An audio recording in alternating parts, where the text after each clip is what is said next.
Everyone.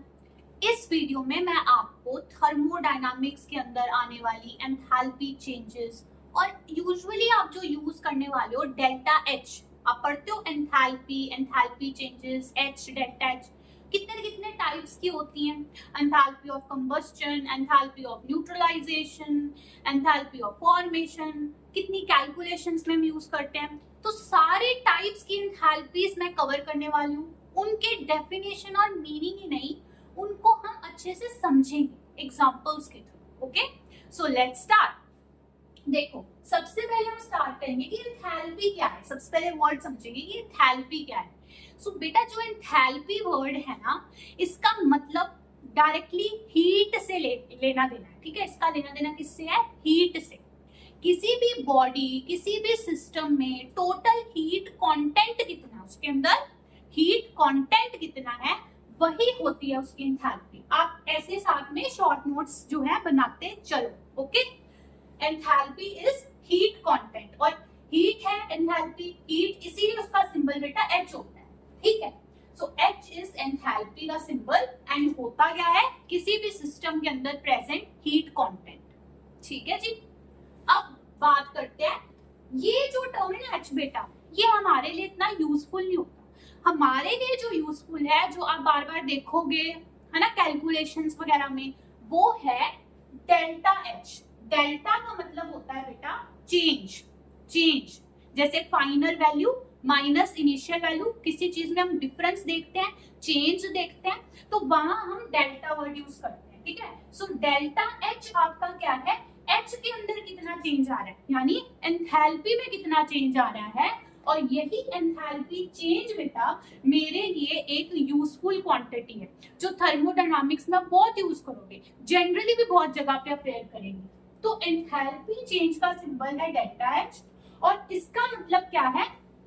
Change in the heat content of the system. ठीक है, तो वो कैसे होगा? देखो, किसी भी बॉडी या किसी भी सिस्टम की हीट कैसे बदलेगी? या तो उसमें से हीट बाहर चली जाए, या उसके अंदर बाहर से हीट अंदर आ जाए, तभी उसकी हीट कंटेंट चेंज होगी ना। सो अगर किसी सिस्टम में या किसी भी रिएक्शन में आप देखते हो कि हीट अब्सॉर्ब हो रही है या हीट इवॉल्व हो रही है, अब्सॉर्ब हो रही है मतलब सिस्टम ले रहा है, और इवॉल्व हो रही है का मतलब सिस्टम हीट दे रहा है। ऐसे सिचुएशंस में जो एंथैल्पी है वो चेंज करती है, और हम डेल्टा एच की बात करते हैं। ये मैंने आपको एक शॉर्ट्स में एंडोथर्मिक एक्सोथर्मिक भी पढ़ाया है, राइट। एंडोथर्मिक कोई भी प्रोसेस या रिएक्शन तब होता है जब उसके अंदर हीट की एंट्री होती है, हीट अब्सॉर्ब होती है। सो अगर हीट अब्सॉर्ब होगी तो बेटा उस सिस्टम के लिए डेल्टा एच जो है वो पॉजिटिव होगी, और वो एक एंडोथर्मिक प्रोसेस होगा। ठीक है, सपोज एक सिस्टम है, उसमें से बाहर से हीट अंदर आई, उसमें हीट अब्सॉर्ब हुई, बाहर से हीट ने उसके अंदर एंट्री मारी, तो उसका जो हीट कंटेंट है वो बढ़ जाएगा ना। सो एंथैल्पी चेंज की वैल्यू क्या आएगी? पॉजिटिव, हीट बढ़ गई है। सो एंडोथर्मिक के लिए डेल्टा एच पॉजिटिव होती है, और जस्ट ऑपोजिट टू दैट अगर कोई प्रोसेस एक्सोथर्मिक है, यानी सिस्टम में से या किसी बॉडी में से हीट एग्जिट कर रही है, बाहर जा रही है, तो उसका हीट कंटेंट कम हो जाएगा, तो उसके लिए जो एंथैल्पी चेंज है वो नेगेटिव आएगा। ठीक है, तो ये मैंने आपको थोड़ा सा फेमिलियर करा दिया एंथैल्पी चेंज को लेके कि इसका सिग्निफिकेंस क्या क्या होता है। ठीक है, अब हम पढ़ते हैं डायरेक्टली टाइप्स, जो इस वीडियो की मेन पॉइंट है। टाइप्स ऑफ एंथैल्पी चेंजेस, मतलब कि डिफरेंट डिफरेंट टाइप्स के डेल्टा एच वैल्यूज। मैंने यहाँ पे ना कुछ यहाँ पे सिंबल्स लिखे हैं, ये different types of delta Hs ही हैं, और ये सारे मैं इस वीडियो में कवर करूंगी। ओके, बिल्कुल अच्छे से सब समझ आ जाएगा।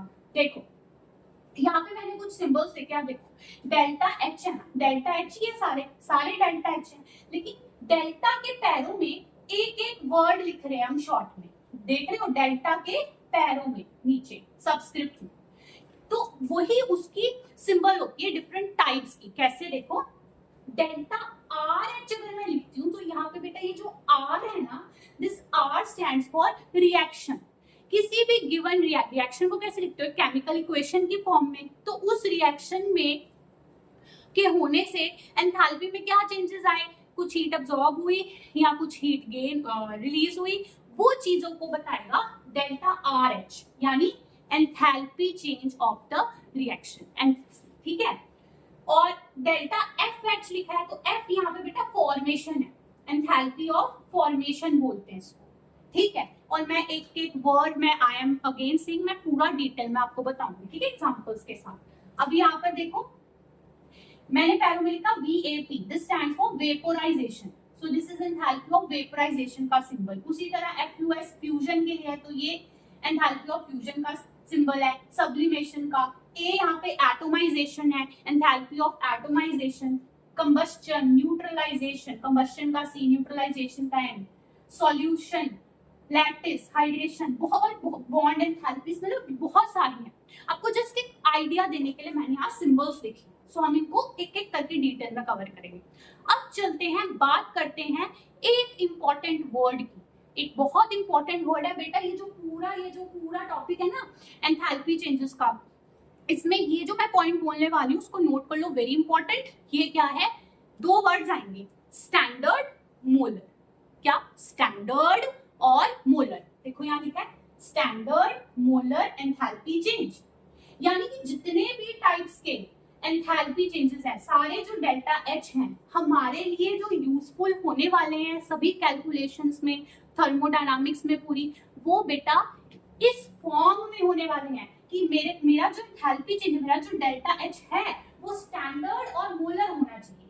अब इसका मतलब समझाती हूँ। देखो स्टैंडर्ड का मतलब यहाँ पे क्या है, standard conditions of pressure and temperature, कि प्रेशर और टेम्परेचर की एक वैल्यू फिक्स की हुई है कि उसकी स्टैंडर्ड वैल्यू है उसके ऊपर, ठीक है। तो प्रेशर होता है बेटा 1 बार, और बेटा टेम्परेचर कितना होता है इसमें 25 डिग्री सेल्सियस कह लो या 298 केल्विन कह लो, ठीक है। सो 25 डिग्री सेल्सियस कह लो भले या 298 केल्विन कह लो। This temperature and this pressure of 1 bar, ये है आपकी standard conditions for defining the enthalpy change. और मोलर से बेटा यहाँ पे क्या मतलब है, मोलर से मतलब है, मोल क्या होता है, क्वांटिटी होती है 1 मोल ऑफ एनी सब्सटेंस, ठीक है। मोलर से यहाँ पे मतलब है 1 मोल, मतलब मैं जो सब्सटेंस लूंगी जिसके लिए मैं एंथैल्पी चेंज डिफाइन करने वाली हूँ वो कितना होना चाहिए क्वांटिटी में 1 मोल, ठीक है। सो 1 मोल सब्सटेंस के लिए स्टैंडर्ड टेम्परेचर प्रेशर की इन कंडीशंस के ऊपर जब डेल्टा एच को डिफाइन करते हैं तो उस एंथैल्पी चेंज को स्टैंडर्ड मोलर एंथैल्पी चेंज बोलते हैं। और यही हमारे लिए इंपॉर्टेंट होते हैं सारी क्वांटिटीज, ठीक है। इनकी फिक्स्ड वैल्यूज होती हैं, लिटरेचर से हम बुक से उठा सकते हैं और कैलकुलेशंस कर सकते हैं फटाफट, ठीक है।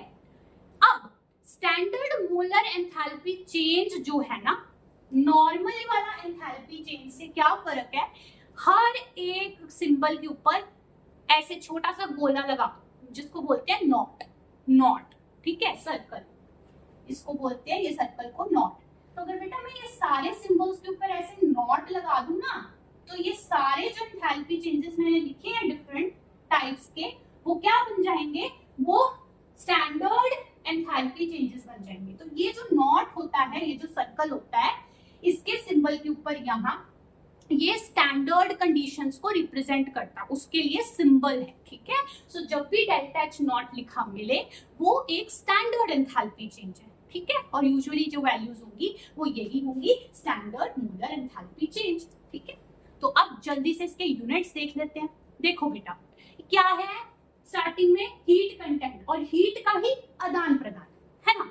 तो हीट के मुझे बताओ, जो हीट एनर्जी होती है उसका यूनिट क्या होता है, उसका यूनिट आप जूल्स में, किलो जूल्स में कर सकते हो या कैलोरीज में, किलो कैलोरीज में कर सकते हो मेजर, राइट। तो फिर जो डेल्टा एच है, ठीक है, ये भी तो हीट कंटेंट है, तो इसका भी जो यूनिट है, इसका यूनिट बेटा ये वाली क्वांटिटी जो इंपॉर्टेंट है, स्टैंडर्ड मोलर एंथैल्पी चेंज, क्योंकि ये 1 मोल के लिए डिफाइंड है। तो यहाँ जो इसका यूनिट बन जाएगा वो क्या बन जाएगा, आप बोलोगे जूल पर मोल, ठीक है, या किलो जूल पर मोल, ठीक है। या कैलोरीज में चले, कैलोरीज में हीट मेजर हो रही है तो बोलेंगे कैलोरीज पर मोल या किलो कैलोरीज पर मोल, ठीक है। तो ये है इसके यूनिट्स, ठीक है। तो अब ना एक एक एक करके फटाफट कवर करते हैं और अच्छे से समझते हैं। सो सबसे पहला स्टैंडर्ड एंथैल्पी ऑफ फॉर्मेशन, जिसका सिंबल क्या होता है बेटा, delta F H not. F stands here for formation. Formation किसकी हो रही है, किसी भी सब्सटेंस की। मान लो कोई कंपाउंड है, जैसे मैंने एग्जांपल्स दिए वाटर, HBr, इथानॉल। ये वाटर H2O, ये HBr है हाइड्रोब्रोमिक एसिड, और ये आपकी इथानॉल है C2H5OH जो अल्कोहल होती है। सो कोई भी कंपाउंड, कोई भी सब्सटेंस जो है फॉर्म हो रहा है ना, तो वो फॉर्म कैसे हो रहा है, वो फॉर्म हो रहा है अपने एलिमेंट्स से। जैसे वाटर जो है, इसके अंदर दो एलिमेंट्स हैं, हाइड्रोजन और ऑक्सीजन। सो ये है H2O2, ऑक्सीजन और हाइड्रोजन एलिमेंट्स हैं जिनसे कि वाटर कंपाउंड फॉर्म हो रहा है, ठीक है। उसी तरह H2 और Br2 आपके एलिमेंट्स हैं, उससे ये HBr कंपाउंड फॉर्म हो रहा है। सिमिलरली यहाँ पे इथानॉल में मैं देखती हूँ कार्बन, हाइड्रोजन, ऑक्सीजन, तीन टाइप के एलिमेंट्स हैं, तो वही यहाँ लिखे हैं carbon, C for carbon, H2 for hydrogen gas and O2 for oxygen gas. So compound जो है वो फॉर्म हो रहा है अपने एलिमेंट्स से, ठीक है। यहाँ पर अब इसकी डेफिनेशन मैं बोल दूं ना आपको ऐसे सीधा, तो डेफिनेशन तो ये होती है the amount of energy heat released, और we can say the enthalpy change when 1 mole of a substance is formed from its elements in their reference state। और यही डेफिनेशन में सर घूम जाते हैं कि क्या बोल रहे हैं, राइट। तो इसको ब्रेक करो, समझो। सबसे पहले समझो F फॉर फॉर्मेशन। फॉर्मेशन किसकी हो रही है, कोई सब्सटेंस की, किसी कंपाउंड की। जैसे ये मान लो ये तीन एग्जांपल्स, वो जो कंपाउंड्स हैं वो फॉर्म होंगे अपने एलिमेंट्स से।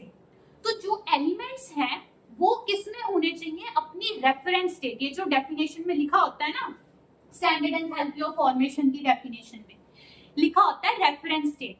तो रेफरेंस स्टेट का मतलब ये होता है कि वो जो एलिमेंट है वो नेचर में सबसे स्टेबल फॉर्म कौन सी है उसकी, जिस फॉर्म में वो एग्जिस्ट कर रहा है। तो आपको पता है हाइड्रोजन आपके अराउंड कैसे एग्जिस्ट करती है, गैस की फॉर्म में, ऑक्सीजन गैस की फॉर्म में। ऐसे इस फॉर्मूले से H2 गैस, O2 गैस, ठीक है। ब्रोमीन जो होती है ना वो लिक्विड फॉर्म में एग्जिस्ट करती है, ऐसे Br2 लिक्विड, ठीक है। उसी तरह जो कार्बन होता है वो सॉलिड फॉर्म में एग्जिस्ट करता है, उसमें भी उसकी दो फॉर्म्स हैं कॉमन, एक डायमंड एक ग्रेफाइट। लेकिन मोस्ट स्टेबल चूज करनी है हमें इस एंथैल्पी को डिफाइन करने के लिए, क्योंकि यहाँ पे एक वर्ड आ रहा है रेफरेंस स्टेट। तो सबसे स्टेबल मतलब डायमंड और ग्रेफाइट में से कार्बन की फॉर्म होती है ग्रेफाइट। तो इसीलिए हम लिखते हैं कार्बन के पैरों में ग्रेफाइट और फिर आगे सॉलिड, कि भाई ये जो सी ग्रेफाइट सॉलिड कार्बन की सबसे स्टेबल फॉर्म है नेचर में, उसकी रेफरेंस स्टेट है। ऐसे हर एलिमेंट की अपनी अपनी रेफरेंस स्टेट जो टाइम के साथ भी याद हो जाती है, ठीक है, एग्जांपल्स के थ्रू, ठीक है, कॉमन चीज। तो उसकी टेंशन नहीं लेनी, समझना है अभी कि ये एंथैल्पी चेंज हमें क्या बता रही है। ये जो डेल्टा एफ एच नॉट है ये हमें ये बता रही है कि मेरे पास कोई सब्सटेंस है, कोई कंपाउंड है, वो जब फॉर्म हुआ, बना, अपने एलिमेंट से बना, वो एलिमेंट्स किसमें होने चाहिए, अपनी रेफरेंस स्टेट में होने चाहिए, ठीक है। तो उससे मैं अगर कोई इक्वेशन लिखती हूँ, और दूसरा चेक पॉइंट, ये दो चेक पॉइंट्स है, मैंने यहाँ पे ना लिखा है, आप नोट करो, डेल्टा एफ एच नॉट में लिखा चेक पॉइंट्स, ये दो चेक पॉइंट्स हैं। इन्हीं दो चेक पॉइंट्स को आपने हमेशा देखना है। कभी आपको क्वेश्चन पूछ लिया जाएगा कि ये जो इक्वेशन लिखी है क्या ये डेल्टा एफ नॉट के लिए वैलिड है या नहीं है, तो आपको क्या चेक करना है, पहली चीज चेक करनी है कि जो प्रोडक्ट साइड पे आपका कंपाउंड बन रहा है, प्रोडक्ट साइड पे जो आपका कंपाउंड बन रहा है, वाटर बन रहा है, HBr बन रहा है, इथेनॉल बन रहा है, उसका हमेशा बेटा 1 मोल होना चाहिए। उसका हमेशा कितना होना चाहिए, 1 मोल। तो जो भी इक्वेशन लिखी है, जैसे यहाँ पे मैंने 3 इक्वेशंस लिखी, आप देखो वाटर के आगे क्या स्टोइकोमेट्रिक कोएफिशिएंट है, 1, HBr के आगे 1, C2H5OH के आगे 1। यानी कि जो इक्वेशन हम लिखते हैं ना एंथैल्पी ऑफ फॉर्मेशन के लिए, वो हमेशा 1 मोल ऑफ द सब्सटेंस के लिए लिखी जाती है, ठीक है, क्योंकि ये डिफाइन की 1 मोल के लिए होती है कि जब 1 मोल ऑफ दैट कंपाउंड बना अपने एलिमेंट्स से, ये वाला पार्ट। तो ये चेक करना है आपको कि हमेशा ये इक्वेशन जो है 1 मोल के लिए लिखी होनी चाहिए, ठीक है। दूसरा चेक पॉइंट क्या है जो मैं अभी आपको बता रही थी, रेफरेंस स्टेट वाला, कि वो जो कंपाउंड है वो अपने एलिमेंट्स से बनेगा, रिएक्टेंट साइड पे जो एलिमेंट्स हैं, रिएक्टेंट साइड पे जो आपके एलिमेंट्स हैं, वो सारे एलिमेंट्स जो हैं वो रेफरेंस स्टेट में होने चाहिए, यानी कि most stable state of element जो मैंने आपको बताया। जैसे ऑक्सीजन के लिए O2 गैस की फॉर्म में एग्जिस्ट करती है, कार्बन ग्रेफाइट सॉलिड, ये उसकी सबसे स्टेबल फॉर्म। तो ये चेक करना है, यही दो चीज, ठीक है। सो कोई भी केमिकल इक्वेशन, क्या वो एंथैल्पी ऑफ फॉर्मेशन के लिए वैलिड है, क्या वो आपको उस सब्सटेंस की फॉर्मेशन एंथैल्पी दे सकती है, उसके लिए आपको दो चेक पॉइंट्स देखने हैं। पहला, प्रोडक्ट साइड पे जो मेरा कंपाउंड बन रहा है वो हमेशा 1 मोल हो। ये इक्वेशन 1 मोल ऑफ इथानॉल के लिए लिखी गई है, इसीलिए वो इथानॉल की स्टैंडर्ड एंथैल्पी ऑफ फॉर्मेशन के लिए सही इक्वेशन है। और दूसरा कि जितने एलिमेंट्स उसके अंदर जैसे कार्बन, हाइड्रोजन, ऑक्सीजन, वो सारे अपनी एलिमेंटल स्टेट में, ये रेफरेंस स्टेट के अंदर प्रेजेंट होने चाहिए, ठीक है। तो यहाँ पे मैंने आपको 3 एग्जांपल्स दिए कि अगर मुझे इक्वेशन लिखनी हो, जैसे ये जो इक्वेशन है वाटर की स्टैंडर्ड एंथैल्पी ऑफ फॉर्मेशन के लिए, तो मैं ऐसे लिखूंगी 1 मोल ऑफ वाटर के लिए मुझे 1 मोल H2 का चाहिए, ठीक है ना, 1 मोल H2 का चाहिए और आधा मोल O2 का चाहिए। बैलेंसिंग करनी है सिंपली इक्वेशन की, लेकिन किसको फिक्स करके, अपने प्रोडक्ट को फिक्स करके। वाटर मेरा प्रोडक्ट है, उसकी फॉर्मेशन देख रही हूँ, इसलिए उसका 1 मोल फिक्स कर दूंगी, HBr का 1 मोल, इथानॉल का 1 मोल। उसके अकॉर्डिंग फिर बाकी के जो एलिमेंट्स हमको हम बैलेंस करेंगे, जैसे मैंने किया, आप देख लीजिए, इसको नोट भी कर लीजिए। तो ये आपका जो इक्वेशन है ये शो करेगी कि जब ये रिएक्शन हुआ तो जो भी एंथैल्पी चेंज आया, जो भी हीट कंटेंट में चेंजेस हुए, मान लो जो हीट रिलीज हुई, वही डेल्टा H की जो वैल्यू है यहाँ पर, वो क्या है डेल्टा FH नॉट ऑफ जैसे कि ये इस रिएक्शन के लिए दिस इज फॉर इथेनॉल के लिए डेल्टा FH नॉट, HBr के लिए, वाटर के लिए डेल्टा FH नॉट, ये मीनिंग है, ठीक है। डेफिनेशन तो आपको बुक्स में मिल ही जाती है।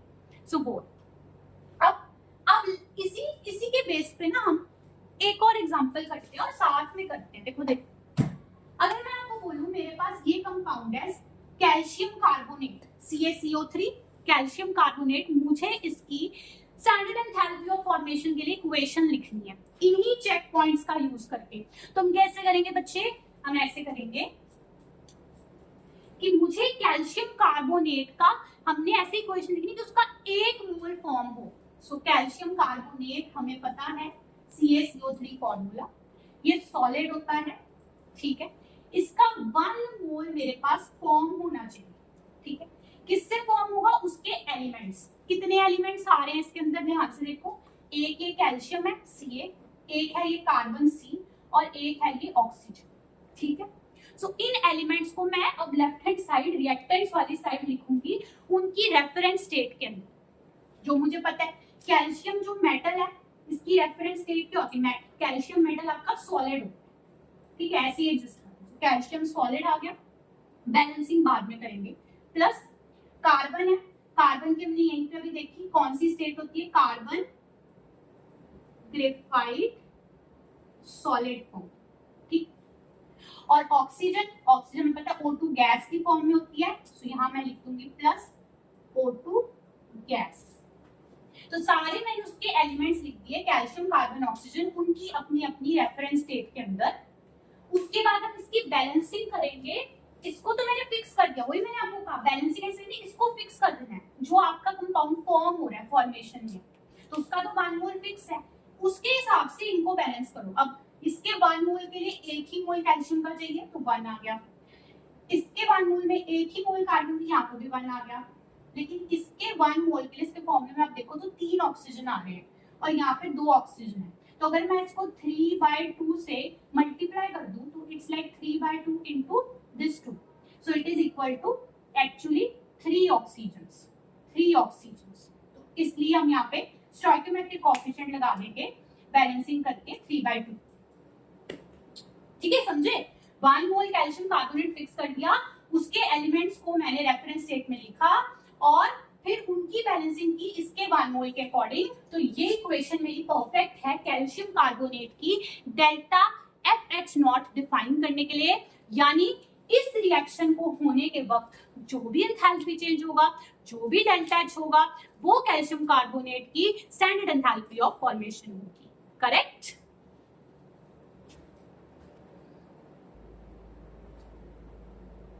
यही जो हमने चेक पॉइंट्स देखे हैं, मैंने यहाँ पर बेटा 3 रिएक्शंस लिखी।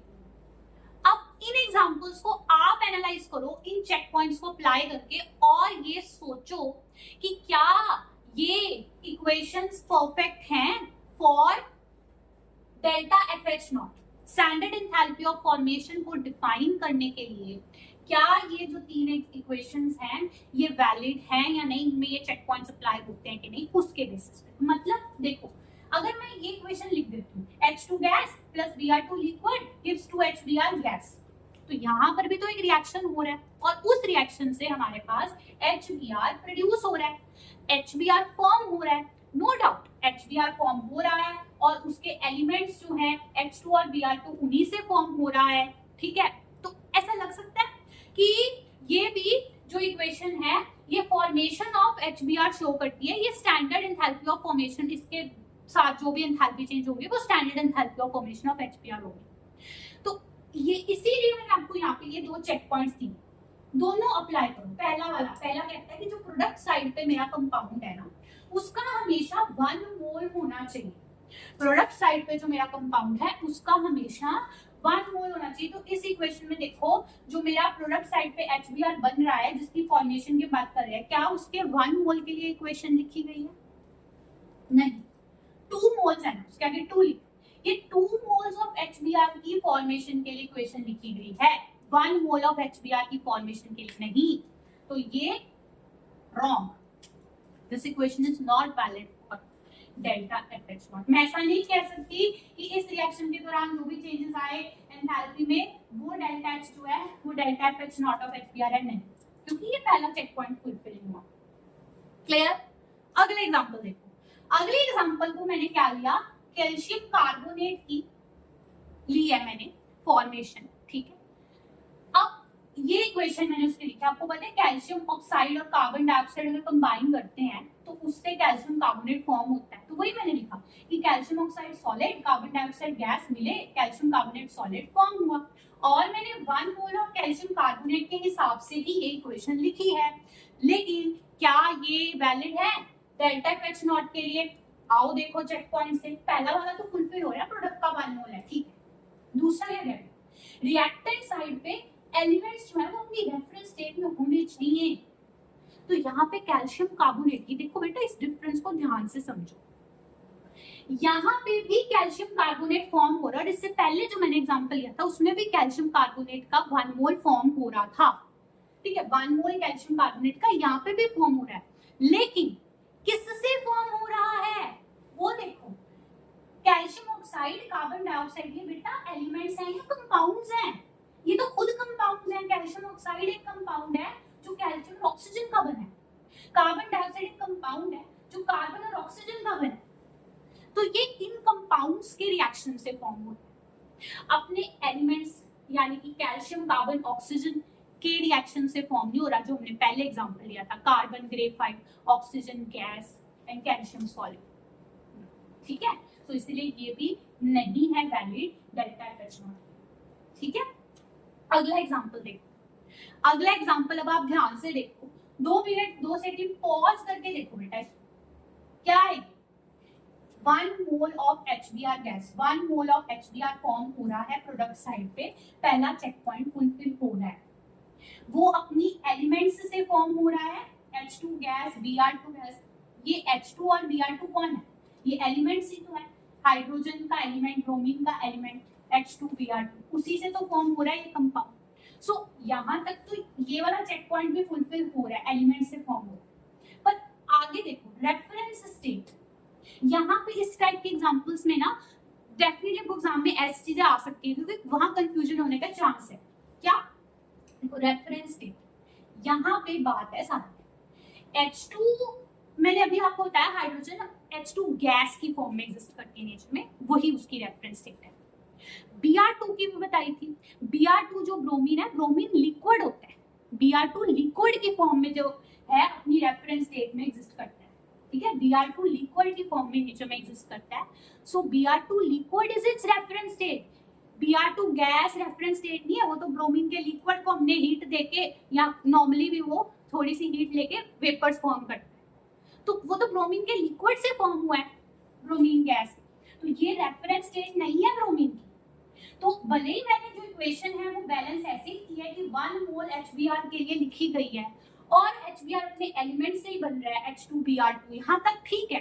लेकिन क्या वो एलिमेंट्स अपनी रेफरेंस स्टेट में है या नहीं is very important for delta FH0. तो ये तो है रेफरेंस स्टेट में, ये रेफरेंस स्टेट में नहीं है क्योंकि इसकी रेफरेंस स्टेट लिक्विड होती है. तो अगर ऐसे लिखा होगा हाफ Br2 लिक्विड यहाँ, तब ये करेक्ट वैलिड इक्वेशन है इसके लिए एंथैल्पी ऑफ फॉर्मेशन के लिए, अभी नहीं.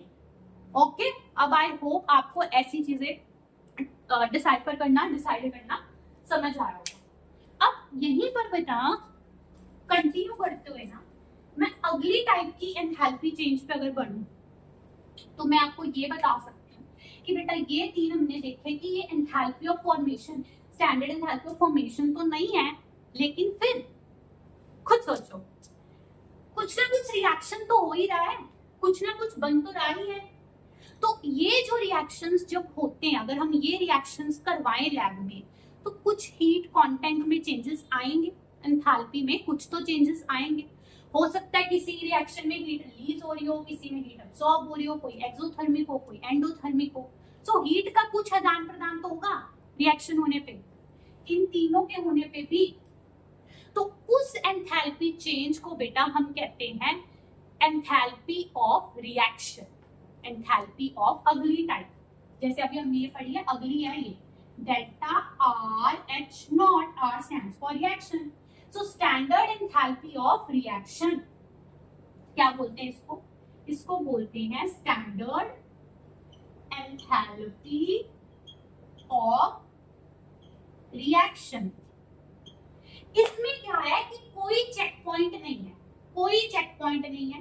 Irrespective of any check point, simply कैसे भी कोई भी आप एक बैलेंस्ड केमिकल इक्वेशन लिख दो बस, जैसे ये बैलेंस्ड केमिकल इक्वेशन.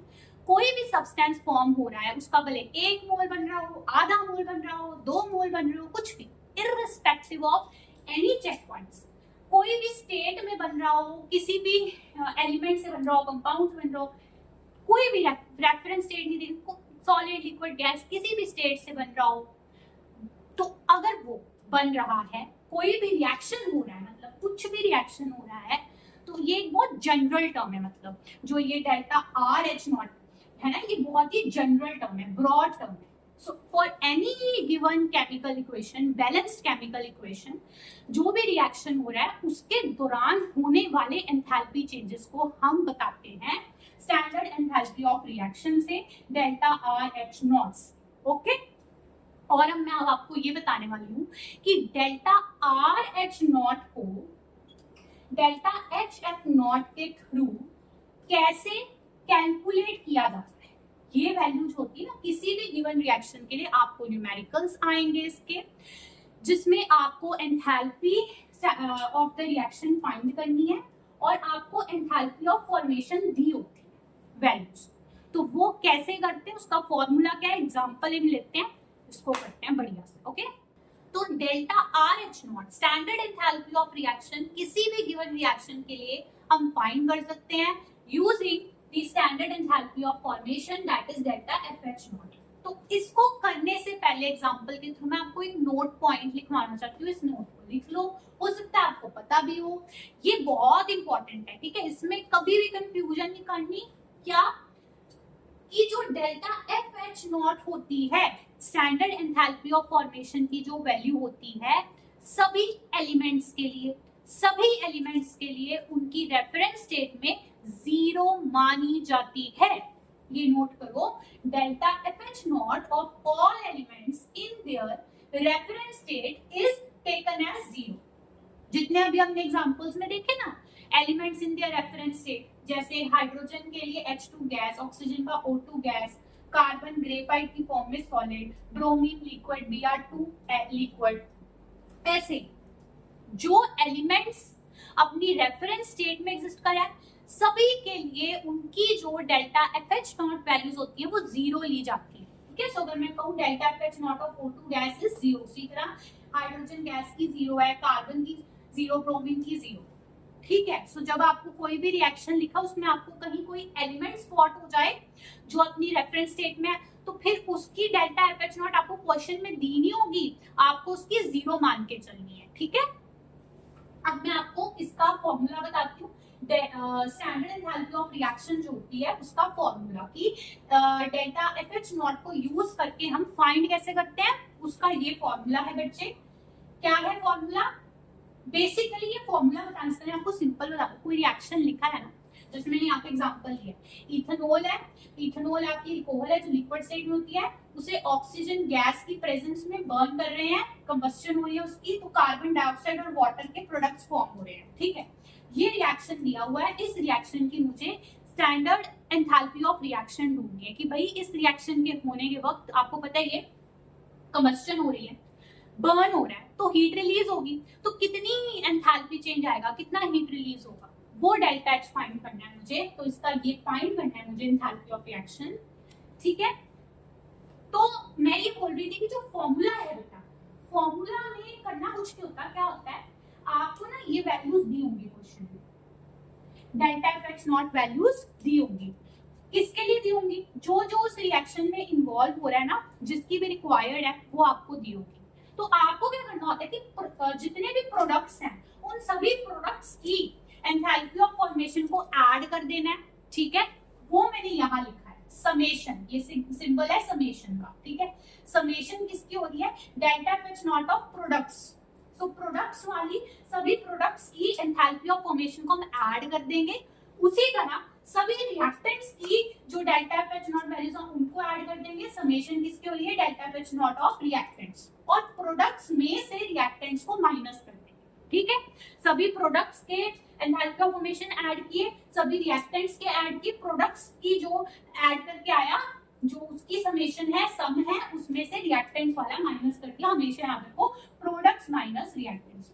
इसके अलावा हमने यहाँ पे summation over i, a i, b i, ये क्या लिखा है, ये बेटा उस बैलेंस्ड केमिकल इक्वेशन के अंदर जो नंबर्स आ रहे हैं, जो स्टोइकोमेट्रिक कोफिशिएंट्स हैं वो है।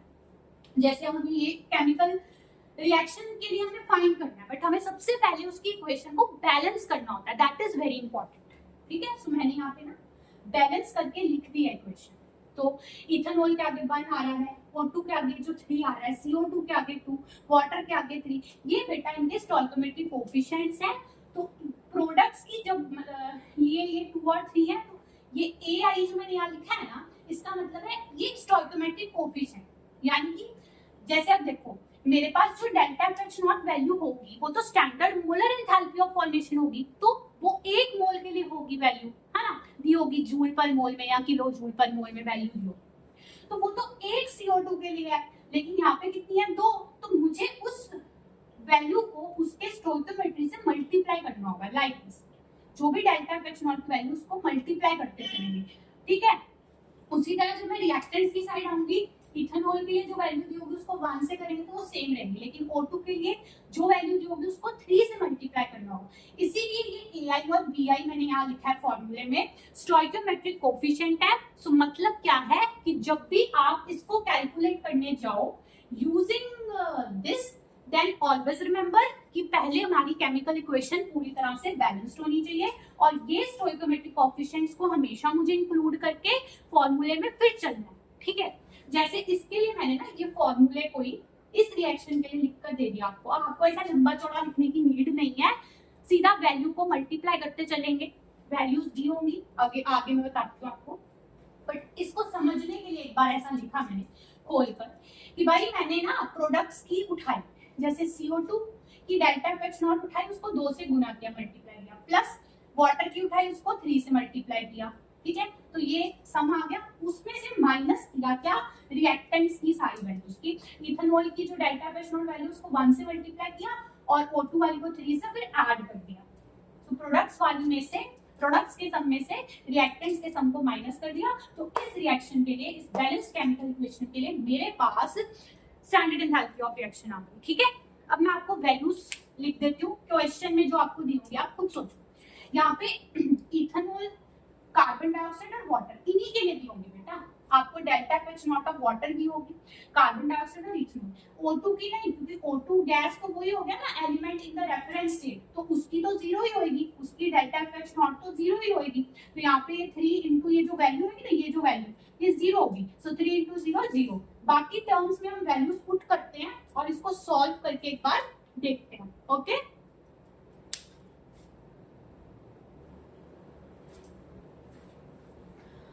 मैंने यहाँ पर आपको लिखकर दे दी delta F H naught values जो आपको दी होंगी क्वेश्चन में। अगर इस रिएक्शन की हमें standard enthalpy of reaction find करनी है तो CO2 की, इथेनॉल की, वाटर की ऐसे वैल्यूज लिख के दिए। देखो जैसे यहाँ पे कार्बन डाइऑक्साइड की स्टैंडर्ड एंथैल्पी ऑफ फॉर्मेशन है -393.5 किलो जूल पर मोल। सो किलो जूल पर मोल में सारी वैल्यूज आपको दी। यहाँ पे माइनस वैल्यूज है और कैलकुलेशन में ये नेगेटिव साइंस का आपको बहुत ध्यान रखना है, ठीक है। प्लस माइनस साइंस की वजह से बिल्कुल सिंपल क्वेश्चंस है ये, टॉफी है एकदम, चॉकलेट टॉफी जैसे, तो ये गलत नहीं होने चाहिए, ठीक है। देखो तो मैं अगर इसका डेल्टा आर एच नॉट लिखूं, जैसे मैंने यहाँ तक आपको छोड़ा, आपको बताया ना कि O2 गैस का तो जीरो ही होएगा, तो 3 इंटू जीरो जीरो, ये तीन टर्म्स। तो बेसिकली वही है कि यहाँ पे वैल्यूज पुट करनी है आपको, इन वैल्यूज वही है कि कार्बन डाइऑक्साइड के 2 मोल्स थे तो 2 इंटू कार्बन डाइऑक्साइड के लिए क्या वैल्यू बेटा, यहाँ पे देखो -393.5, ठीक है, ये हो गया। प्लस इसमें ऐड करेंगे वाटर के कितने 3 मोल्स हैं, 3 इंटू जो उसकी एंथैल्पी ऑफ फॉर्मेशन है -285.8, तो ये आपका एक टर्म है, ठीक है।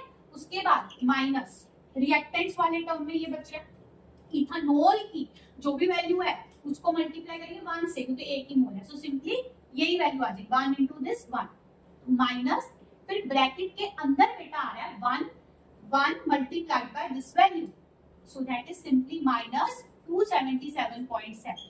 तो ये देखो ना, ये मैं कह रही हूँ साइंस में आप कंफ्यूज भी होना है, गलती नहीं करनी। ये वैल्यू नेगेटिव है, -277.7 है delta F H not of ethanol, और ये माइनस के ब्रैकेट के बाहर भी एक माइनस है जो फॉर्मूले वाला है, जो भी हमने फॉर्मूला देखा ना, प्रोडक्ट्स की समेशन में से रिएक्टेंट्स की समेशन माइनस करना, 2 माइनस आ रहे हैं यहाँ पे, ठीक है। चलो अब इसको सॉल्व करते हैं ना जब, तो ये जब आप मल्टीप्लाई करते हो बेटा, ये आपके पास आ जाता है ऐसे माइनस का 787, ठीक है, ये चीज।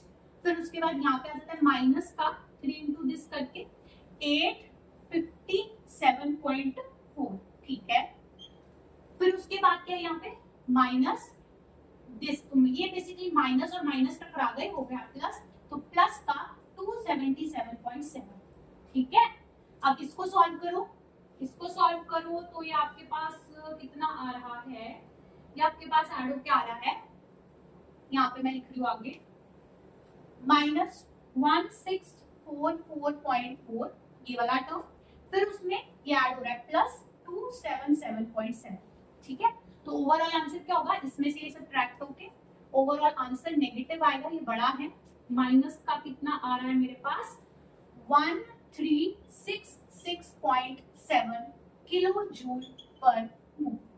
ये आ रही है वैल्यू किसकी, delta R H not, standard enthalpy of reaction for this reaction, ये वैल्यू आ रही है। इसको अप्रोक्सीमेटली हम ऐसे भी लिख सकते हैं, अप्रोक्सीमेटली कितना हो गया, माइनस का 1367 किलो जूल पर मोल। यानी ये माइनस साइन शो करता है कि जब ये रिएक्शन होगा तो एनर्जी रिलीज होगी, हीट रिलीज होगी, ठीक है। ये है इसका delta R H not, enthalpy change during this reaction is negative, so it is an exothermic reaction। और वो कॉमन सेंस है क्या, कि इथेनॉल है सपोज, है ना, अल्कोहल है, आपने किसी बीकर में अल्कोहल ली और ऑक्सीजन तो उसके अराउंड प्रेजेंट ही थी, तो अल्कोहल थी, ऑक्सीजन की प्रेजेंस थी, जरा सी वहां पे तीली लगा दी, स्पार्क लगा दी, तो कंबस्शन, वो जल जाएगी और प्रोडक्ट्स में कार्बन डाइऑक्साइड वाटर बनाएगी, सो वहां पे बहुत सारी हीट रिलीज होगी, कंबस्शन का रिएक्शन है, जलने का, राइट। सो इसलिए नेगेटिव है और वैल्यू भी काफी बड़ी है 1367 किलो जूल पर मोल, यानी कि जब ये रिएक्शन होगा तो इतनी हीट प्रोड्यूस करेगा, तो वो हुआ ना। अब फील आ रही है कि एंथैल्पी चेंजेस का मतलब क्या है, रिएक्शन के दौरान कितनी हीट बनी, कोई चीज सब्सटेंस फॉर्म हुआ तो कितनी हीट चेंजेस आए, ऐसे ही आगे सारी टाइप्स में होता है। अब यहाँ से बेटा आपकी एक थर्ड हो रही है ना, यहाँ थर्ड टाइप की एंथैल्पी चेंज निकल के आ रही है मेरे पास, जो मैंने लिखी थी डेल्टा CH0। क्या निकल के आ रहा है यहाँ से मेरे पास, ये जो सारा हमने वैल्यू फाइंड किया ना, ये माइनस का 1367 किलो जूल पर मोल, ये आपकी जो डेल्टा RH0 है, ये आपकी यहाँ पे इक्वल है किसके, डेल्टा CH0 के। ये टर्म निकल के आ गई, C फॉर कंबस्टन, कि ये जो वैल्यू है ये standard molar enthalpy of combustion भी है, किसकी, इथेनॉल की। इथेनॉल की standard molar enthalpy of combustion की वैल्यू है ये जो हमने फाइंड की। क्यों, तो मैं वो आपको समझाती हूँ, इस टर्म को समझाती हूँ। ये जो टाइप होती है एंथैल्पी की, सी यहाँ पे कंबस्टन होता है। सो कोई भी कंबस्टन रिएक्शन, जो कि जैसे इस टाइप का बर्निंग रिएक्शन होता है ऑक्सीजन की प्रेजेंस में, है ना, तो उसके दौरान कितनी हीट रिलीज हुई वो बताता है डेल्टा CH0। लेकिन इसमें शर्त क्या है, इसमें भी एक कंडीशन है, और इसकी कंडीशन क्या है, इसका एक चेक पॉइंट है, इसकी शर्त है 1 मोल ऑफ सब्सटेंस। भाई जिस सब्सटेंस की आप कंबस्टन करा रहे हो ना, जैसे यहाँ पे हम इथेनॉल की कंबस्टन करा रहे हैं इस रिएक्शन में, देखो उसके सामने क्या है 1, मैंने उसका 1 मोल लेकर ही इक्वेशन को बैलेंस किया। मतलब मैंने ये जो ऑक्सीजन, कार्बन डाइऑक्साइड, वाटर लिखे हैं, ये मैंने इस हिसाब से लिखे हैं कि 1 मोल C2H5OH के लिए कितना रिक्वायर्ड होगा, कितना बनेगा। सो हमेशा 1 मोल ऑफ द सब्सटेंस आपको फिक्स करना है जिसकी भी कंबस्टन करानी है, for defining the standard molar enthalpy of combustion. यही मैं एक और एग्जांपल दे देती हूँ आपको। इसी से ये हमने एक रिएक्शन लिया था, दूसरा ये ले लेते हैं। मान लो हमने क्या किया, मीथेन है, मीथेन गैस होती है, ये भी फ्यूल होती है, ठीक है, इसको भी बर्न किया जाता है। तो this plus oxygen gives carbon dioxide plus water,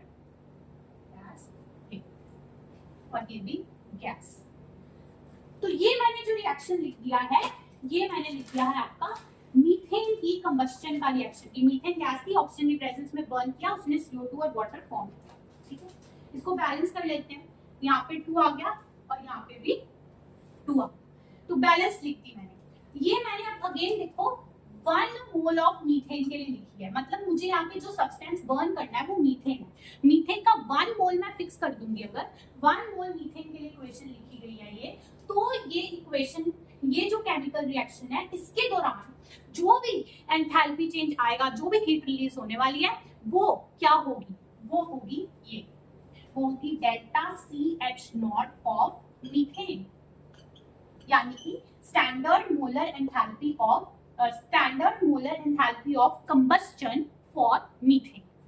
समझे अब आप कि क्या होती है डेल्टा CH0, और इसकी भी वैल्यू मैं आपको बताऊं तो क्या होती है, -890 किलो जूल पर मोल होती है, यानी कि इतनी अमाउंट ऑफ हीट रिलीज होती है जब 1 मोल मीथेन बर्न होता है।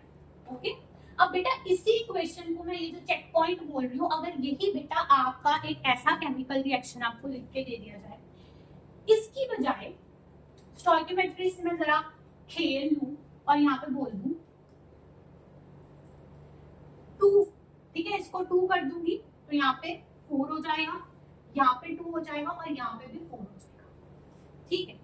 तो अब ये 2 मोल्स मीथेन के लिए रिएक्शन लिखा है, इसके दौरान ऑब्वियसली 2 मोल मीथेन बर्न करेंगे तो ज्यादा हीट रिलीज होगी, और ये बेसिकली इसके डबल अमाउंट की 2 times of this heat release होगी, ठीक है। पर वो जो हीट रिलीज होगी उससे मैं डेल्टा CH0 ऑफ मीथेन नहीं बोल सकती, वो एक सिंपली डेल्टा RH0 होगा, क्योंकि ये एक रिएक्शन है, उस रिएक्शन के दौरान जो भी एंथैल्पी चेंजेस आए वो है एंथैल्पी ऑफ द रिएक्शन। क्यों, क्योंकि अब मैंने ना 2 मोल मीथेन बर्न कर दी, तो इसलिए ये अब डेल्टा CH0 नहीं, क्योंकि वहां ये चेक पॉइंट है, इसलिए मैं आपको समझा रही हूँ कि 1 मोल सब्सटेंस ही होना चाहिए फिक्स, ठीक है। 2, 3, 4, 1.5, 2.5, 3.5 मोल किस और कुछ भी आप वे से लिखो रिएक्शन, तो वो फिर standard molar enthalpy of combustion नहीं कहलाएगा, simply standard enthalpy of reaction कहलाएगा। ठीक है, तो ये पॉइंट था यहाँ पर। तो आई होप अब आपको फील आ रही होगी एंथैल्पी चेंजेस और डेल्टा एच वैल्यूज की। ठीक है, अब इसके बाद हम पढ़ते हैं नेक्स्ट टाइप अपनी, आई थिंक फोर्थ टाइप हमारी बन रही है कौन सी, delta N H naught. N यहाँ पे स्टैंड कर रहा है न्यूट्रलाइजेशन। न्यूट्रलाइजेशन रिएक्शंस आपको पता है क्या होते हैं, एसिड और बेस का रिएक्शन जिसमें सॉल्ट और वाटर बनता है, that is a neutralization reaction. तो किसी न्यूट्रलाइजेशन रिएक्शन के दौरान जो एंथैल्पी चेंजेस होते हैं, क्योंकि बेटा उन रिएक्शंस में भी एंथैल्पी चेंज होता है, एसिड बेस जब रिएक्ट करता है न्यूट्रलाइजेशन होती है, तो वहां पे भी जैसे अभी हमने कंबशन में पढ़ा हीट रिलीज होती है, वहां पे भी न्यूट्रलाइजेशन में हीट रिलीज होती है। बेसिकली क्या कैसे होता है मैं आपको बताती हूँ। ओके, तो standard molar enthalpy of neutralization delta NH0, that is neutralization reaction के दौरान होने वाले enthalpy change. Acid base give salt plus water, ये बेसिक रिएक्शन आपको पता है, कभी भी एसिड और बेस को मिक्स करते हैं तो सॉल्ट और वाटर बनता है, यही है आपका न्यूट्रलाइजेशन रिएक्शन। एग्जांपल मैंने लिया है यहाँ पे बहुत ही common, sodium hydroxide base HCl acid और उससे NaCl सॉल्ट और वाटर साथ में फॉर्म हो गया। देखो बेटा कोई भी एसिड बेस रिएक्शन होता है जो, वो तब तक नहीं होता जब तक हम उसको वाटर के अंदर डिसॉल्व नहीं करते, जब तक हम उसका एक्वस सोल्यूशन नहीं बनाते, राइट। सो NaOH के आगे ये AQ और ये AQ लिखा है, जहां पर भी AQ मतलब है एक्वस सोल्यूशन। एक्वस सोल्यूशन मतलब पानी के अंदर डिसॉल्व करके बनाया गया सॉल्यूशन। सो NaOH को पानी में डिसॉल्व किया हुआ है, HCl को पानी में डिसॉल्व किया हुआ है, उनके एक्वस सॉल्यूशंस बनाए हुए हैं, तो ये आपस में रिएक्ट करके न्यूट्रलाइजेशन का रिएक्शन दे रहे हैं, सॉल्ट और वाटर फॉर्म कर।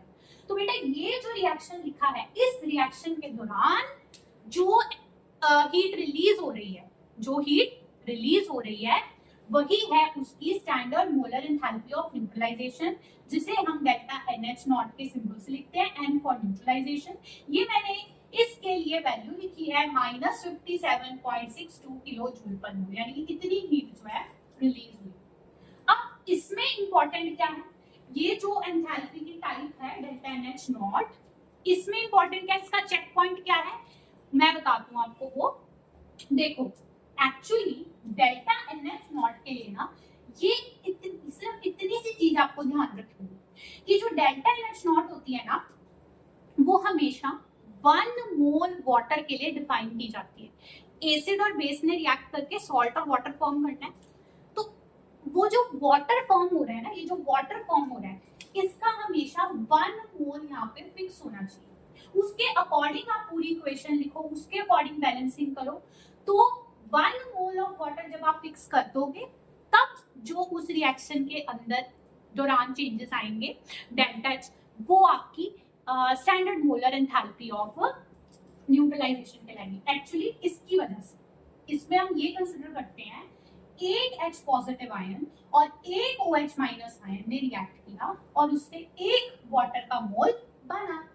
ठीक है, H पॉजिटिव आपका एसिड से आ रहा है यहाँ से, और OH माइनस आपका बेस से आ रहा है। So 1 H positive 1 OH minus combine and give 1 water. So ये 1 मोल ऑफ वाटर आपको फिक्स करना है for the definition of standard molar enthalpy of neutralization. So ये इसका चेक पॉइंट है, it is defined for 1 mole of water always. Okay, अब ये point आपको क्लियर करने के लिए कि इसमें कैसे ट्रिक करके कोई कुछ आपसे पूछ भी सकता है, मैं ये एग्जांपल ले रही हूँ।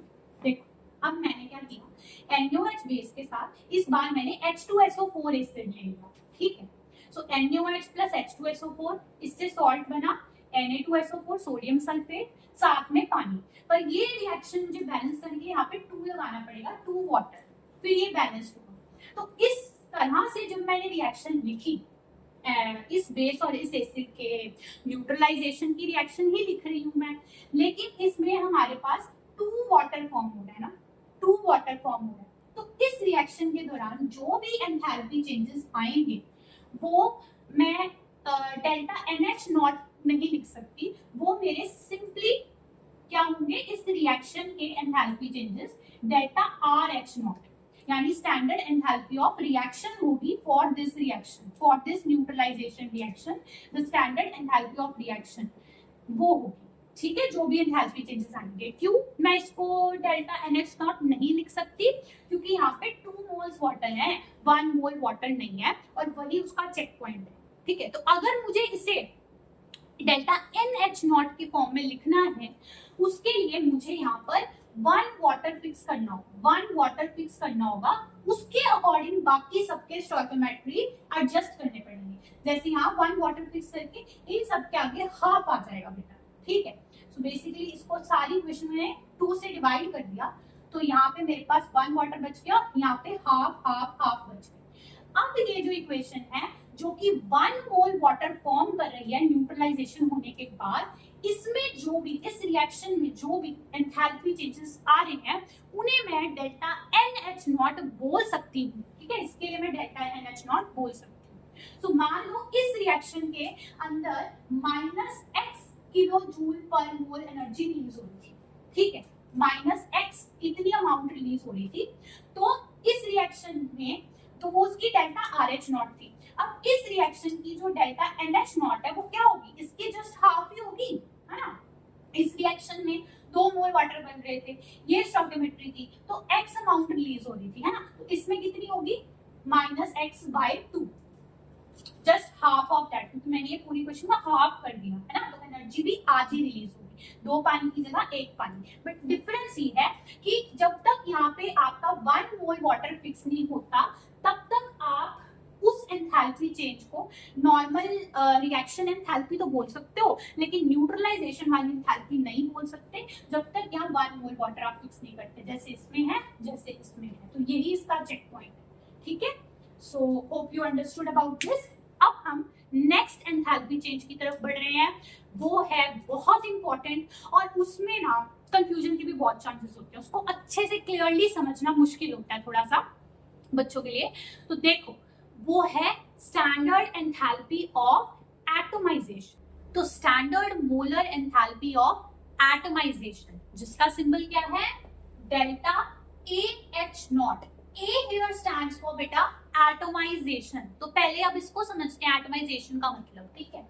ये delta H nought standard molar enthalpy of atomization है। एटमाइजेशन का मतलब है बेटा कन्वर्टिंग इनटू एटम्स, यानी एटम्स में कन्वर्ट करना, किसी भी चीज को, किसी भी सब्सटेंस को उसके एटम्स में तोड़ना, किसी भी सब्सटेंस को उसके एटम्स में तोड़ना। आपको पता है जो सब्सटेंस है at the most basic level हम देखें तो वो एटम से बना होगा, ठीक है।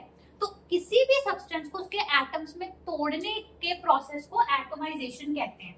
आप खुद सोचो अब यहाँ पर, अगर आपको सब्सटेंस को उसके एटम्स में ब्रेक करना है, तोड़ना है, तो तोड़ने के लिए आपको एनर्जी चाहिए होगी, रिक्वायर्ड होगी, या फिर वहां एनर्जी रिलीज होगी, वहां एनर्जी आपको रिक्वायर्ड होगी ब्रेक करने के लिए। So it will be always the heat absorbed, okay. In this case आपका जो डेल्टा H है इस केस में वो पॉजिटिव होगा, ओके। अब इसको थोड़ा समझो, जैसे एग्जांपल में आपको बताऊं, जैसे वाटर का मॉलिक्यूल है ना, वाटर मॉलिक्यूल का फॉर्मूला होता है H2O। तो ये जो वाटर का मॉलिक्यूल है ये बेटा हाइड्रोजन और ऑक्सीजन के एटम से मिलके बना हुआ है। इसमें 2 हाइड्रोजन के एटम है, 1 ऑक्सीजन का एटम है, ठीक है। तो अगर मैं इस मॉलिक्यूल ऑफ वाटर को उसके एटम्स में ब्रेक कर दूं, मैंने देखो यहाँ पे 2 अलग अलग करके उसके एटम सेपरेट कर दिए, 2 हाइड्रोजन के एटम्स, 1 ऑक्सीजन का एटम, यानी ये जो मॉलिक्यूल बना हुआ था वाटर का वो अपने एटम्स में ब्रेक कर, ठीक है। एक मॉलिक्यूल था वाटर का, टूटने के बाद उसके 2 H एटम रिलीज हुए और उसने 1 ऑक्सीजन एटम रिलीज किया, तो यही है एटमाइजेशन, ठीक है। तो इस प्रोसेस में कुछ एनर्जी रिक्वायर्ड होगी, तो उसी को हम यहाँ पे एंथैल्पी ऑफ एटमाइजेशन से करते हैं रिप्रेजेंट। इसके भी चेक पॉइंट्स, इसके भी चेक पॉइंट्स हैं, क्या ये मैंने लिखे हैं कि जो सब्सटेंस, 2 चेक पॉइंट्स हैं। पहला 1 मोल ऑफ सब्सटेंस, यानी कि जिस भी सब्सटेंस को आपको एटमाइज करना है उसका हमेशा आप 1 मोल ही लेंगे, उसका 1 मोल आप फिक्स कर देंगे इक्वेशन लिखने वक्त, ठीक है।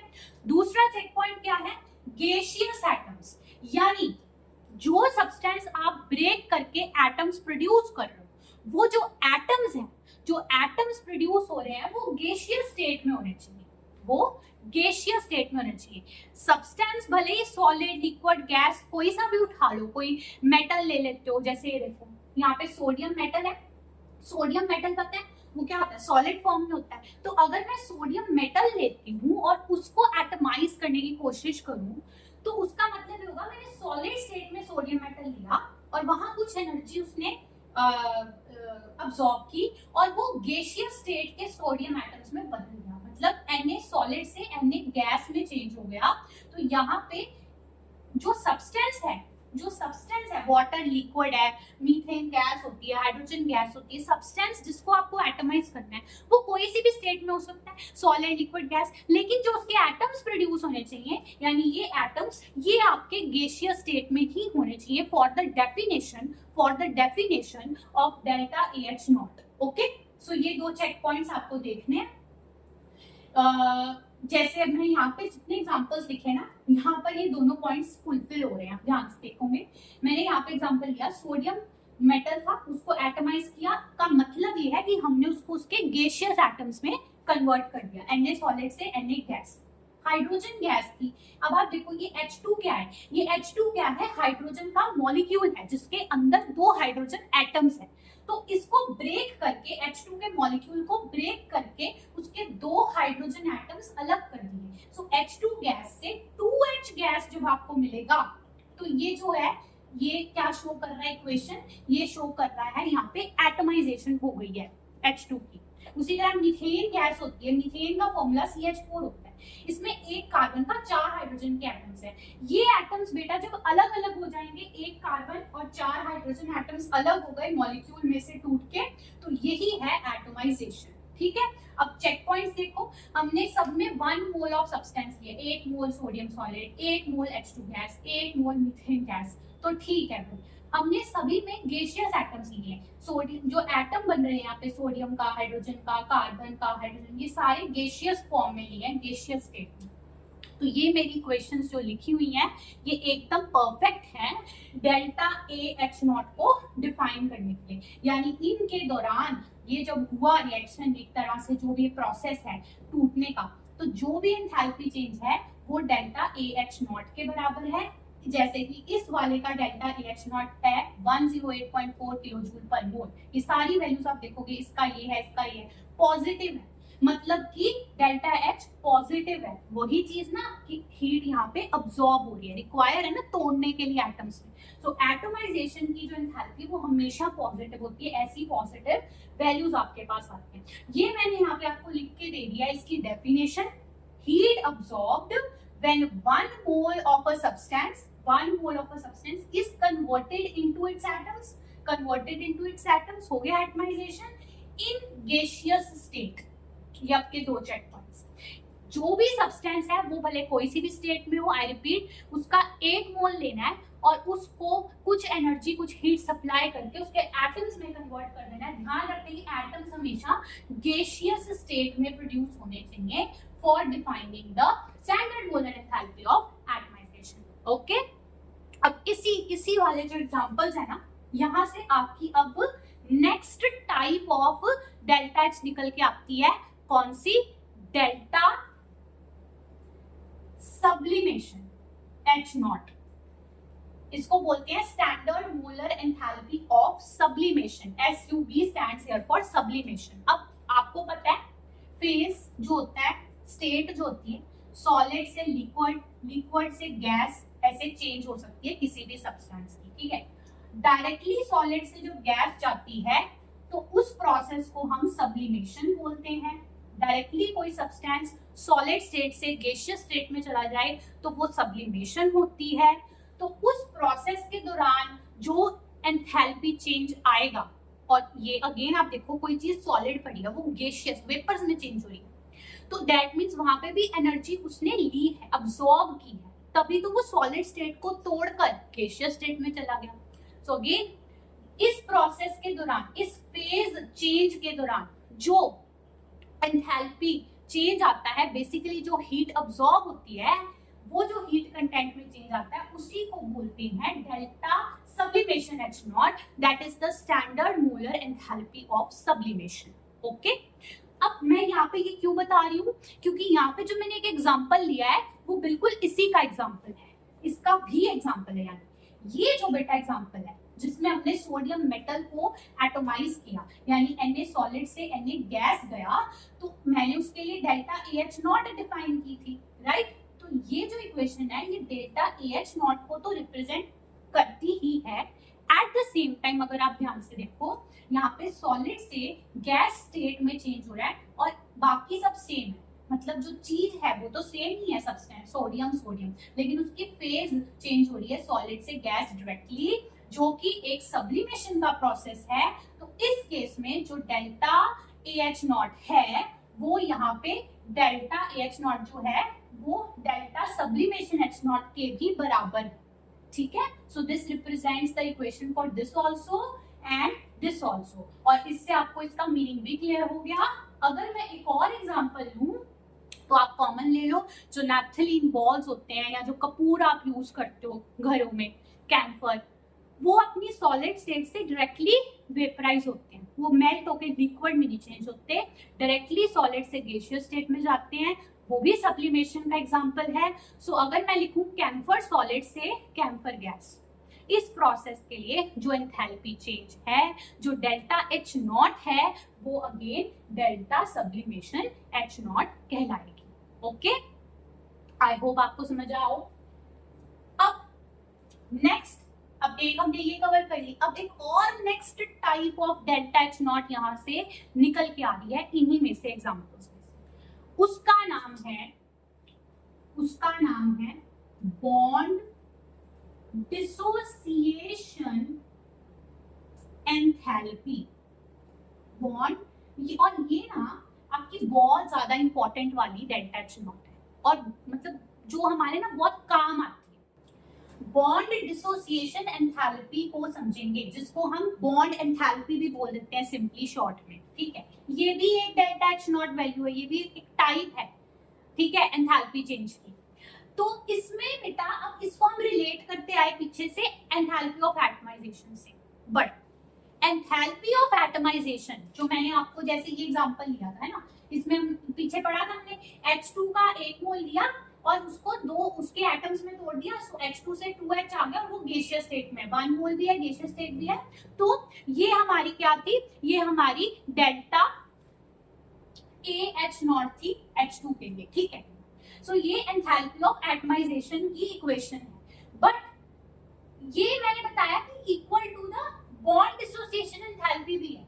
ये जो डेल्टा AH0 है बच्चे, वो डेल्टा HH भी मैं लिख सकती हूँ। HH का मतलब है यहाँ पे HH बॉन्ड को तोड़ने की एंथैल्पी चेंज, क्योंकि वही हमने समझा था H2 मॉलिक्यूल जो है वो 2 हाइड्रोजन एटम्स ऐसे बना, उनके बीच बॉन्ड है, ये एक बॉन्ड तोड़ने में जो एनर्जी चेंज एंथैल्पी चेंज हो रहा है, ठीक है, वही ये इक्वेशन शो कर रही है। सो ये डेल्टा AH0 भी है और डेल्टा HH भी है, यानी कि एंथैल्पी ऑफ एटमाइजेशन की भी ये इक्वेशन है और बॉन्ड डिसोसिएशन एंथैल्पी की भी इक्वेशन है फॉर H2, ठीक है।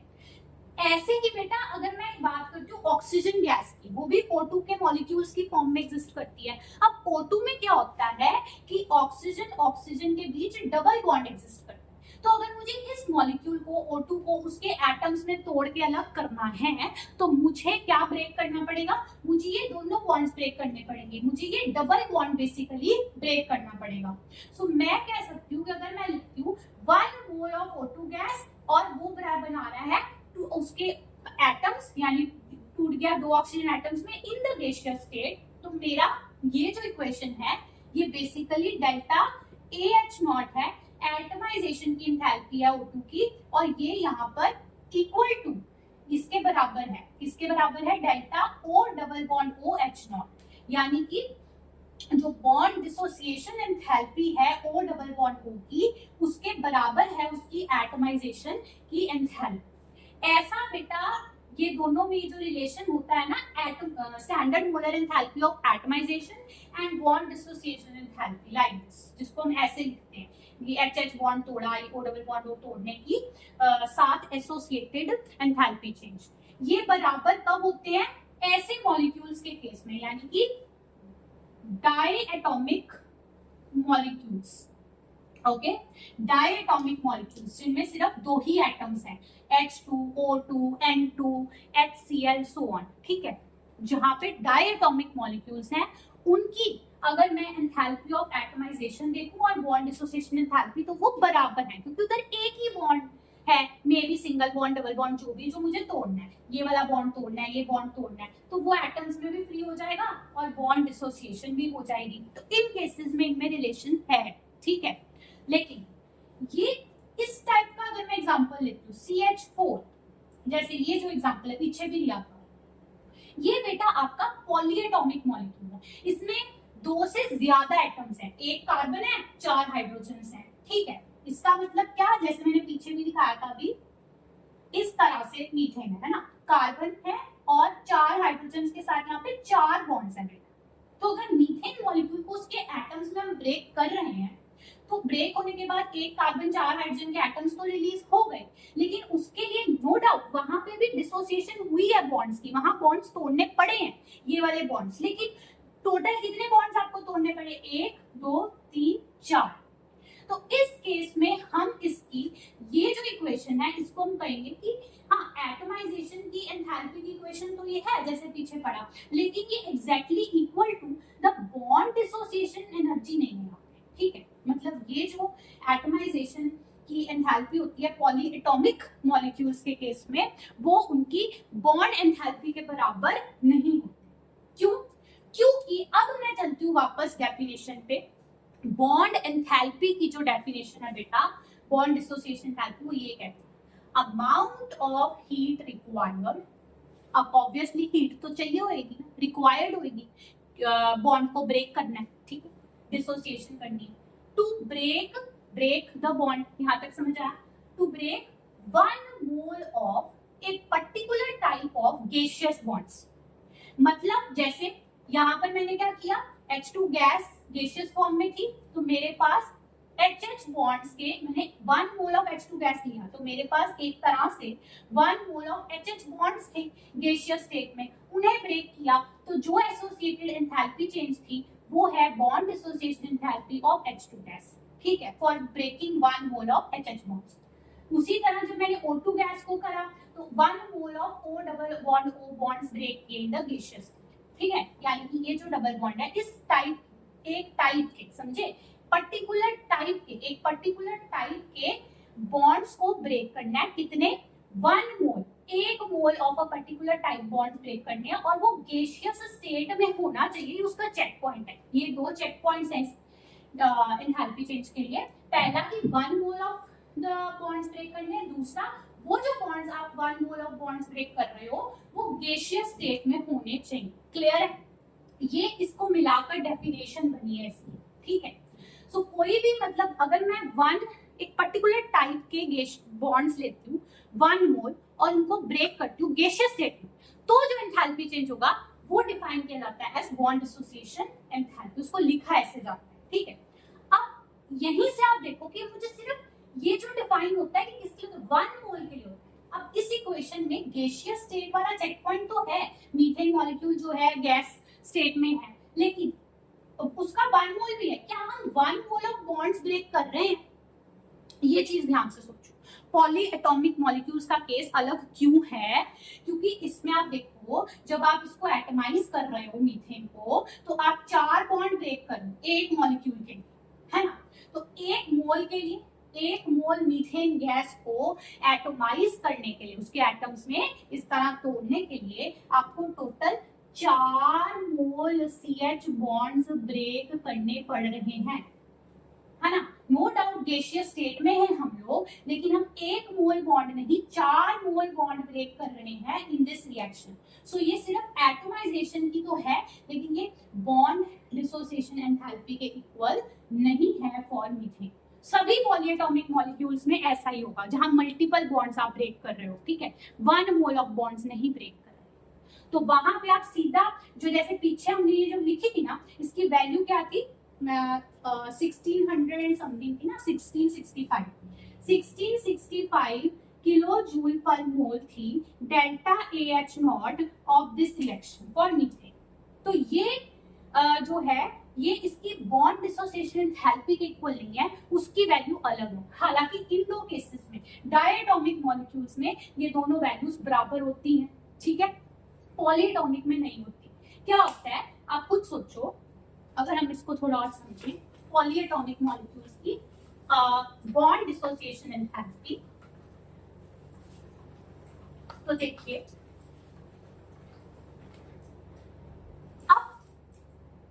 CH4 है, ठीक है, ऐसा है, 4 बॉन्ड्स हैं हाइड्रोजन के साथ। अब बेटा टूटेंगे तो चारों बॉन्ड्स, लेकिन कैसे टूटेंगे, one by one, step by step, ठीक है। पहले इसको एक ये वाला टूट गया, उसके बाद क्या बच गया, आपके पास बच गया यहाँ पे इस टाइप का, ठीक है, और हाइड्रोजन एटम अलग हो गया। मान लो मैं इस चीज को ना यहाँ पे लिख सकती, एक और टूट गया तो ये बच गया, एक हाइड्रोजन और अलग हो गया, फिर इसमें से एक और बॉन्ड टूट गया, ये बच गया, एक और हाइड्रोजन अलग हो गया, फिर ये भी टूट गया और फिर एक हाइड्रोजन अलग, ऐसे 4 हाइड्रोजन और एक कार्बन प्रोड्यूस हो रहा है, ठीक है। हो कैसे रहा है, 4 बॉन्ड स्टेप बाय स्टेप। तो इसको हम इक्वेशंस की फॉर्म में लिख सकते हैं, ऐसे लिख सकते हैं। हमने इससे स्टार्ट किया तो पहले एक H निकल गया और उसका एटम रिड्यूस हो गया, ठीक है। इस स्टेप की भी तो कुछ एंथैल्पी चेंज होएगी, इस स्टेप से जो एंथैल्पी चेंज होगी delta H not for this step, उसकी कुछ वैल्यू रहेगी। यहाँ पे वैल्यू भी बता दूं अगर मैं आपको, तो वैल्यू रहेगी ऐसे 427 किलो जूल पर, ठीक है। अब यहाँ पे देखो, अब नेक्स्ट क्या होगा, CH3 गैस से स्टार्ट किया, इसमें से भी एक H निकल गया, अलग हो गया, तो इसकी भी कुछ एंथैल्पी चेंज होगी, अलग अलग वैल्यू रहेगी। अब है जैसे 439 किलो जूल पर मोल। सो मतलब CH4 में से एक हाइड्रोजन एक बॉन्ड तोड़ के, एक यहाँ पे भी एक CH बॉन्ड टूटा है, यहाँ पे भी एक CH बॉन्ड टूटा है, पर जैसे मैंने आपको दिखाया अलग अलग स्टेप्स में टूट रहा है, अलग अलग स्पीशीज में से। पहली बार जब आपका CH बॉन्ड टूटा तो आपके पास ये स्पीशीज थी CH4 मॉलिक्यूल, इसमें से एक बॉन्ड टूटा, भले कोई सा भी तोड़ लो, बट उसके टूटने के बाद आपके पास CH3 बच गया है, CH3 है ना। अब CH3 में से CH बॉन्ड टूटना है, अलग स्पीशीज हो गई ना, तो अब डेल्टा H नॉट की वैल्यू भी तो डिफरेंट हो जाएगी। तो हर स्टेप में बच्चे, मेरा मतलब है कि हर स्टेप में डेल्टा H नॉट जो है वो चेंज होती है।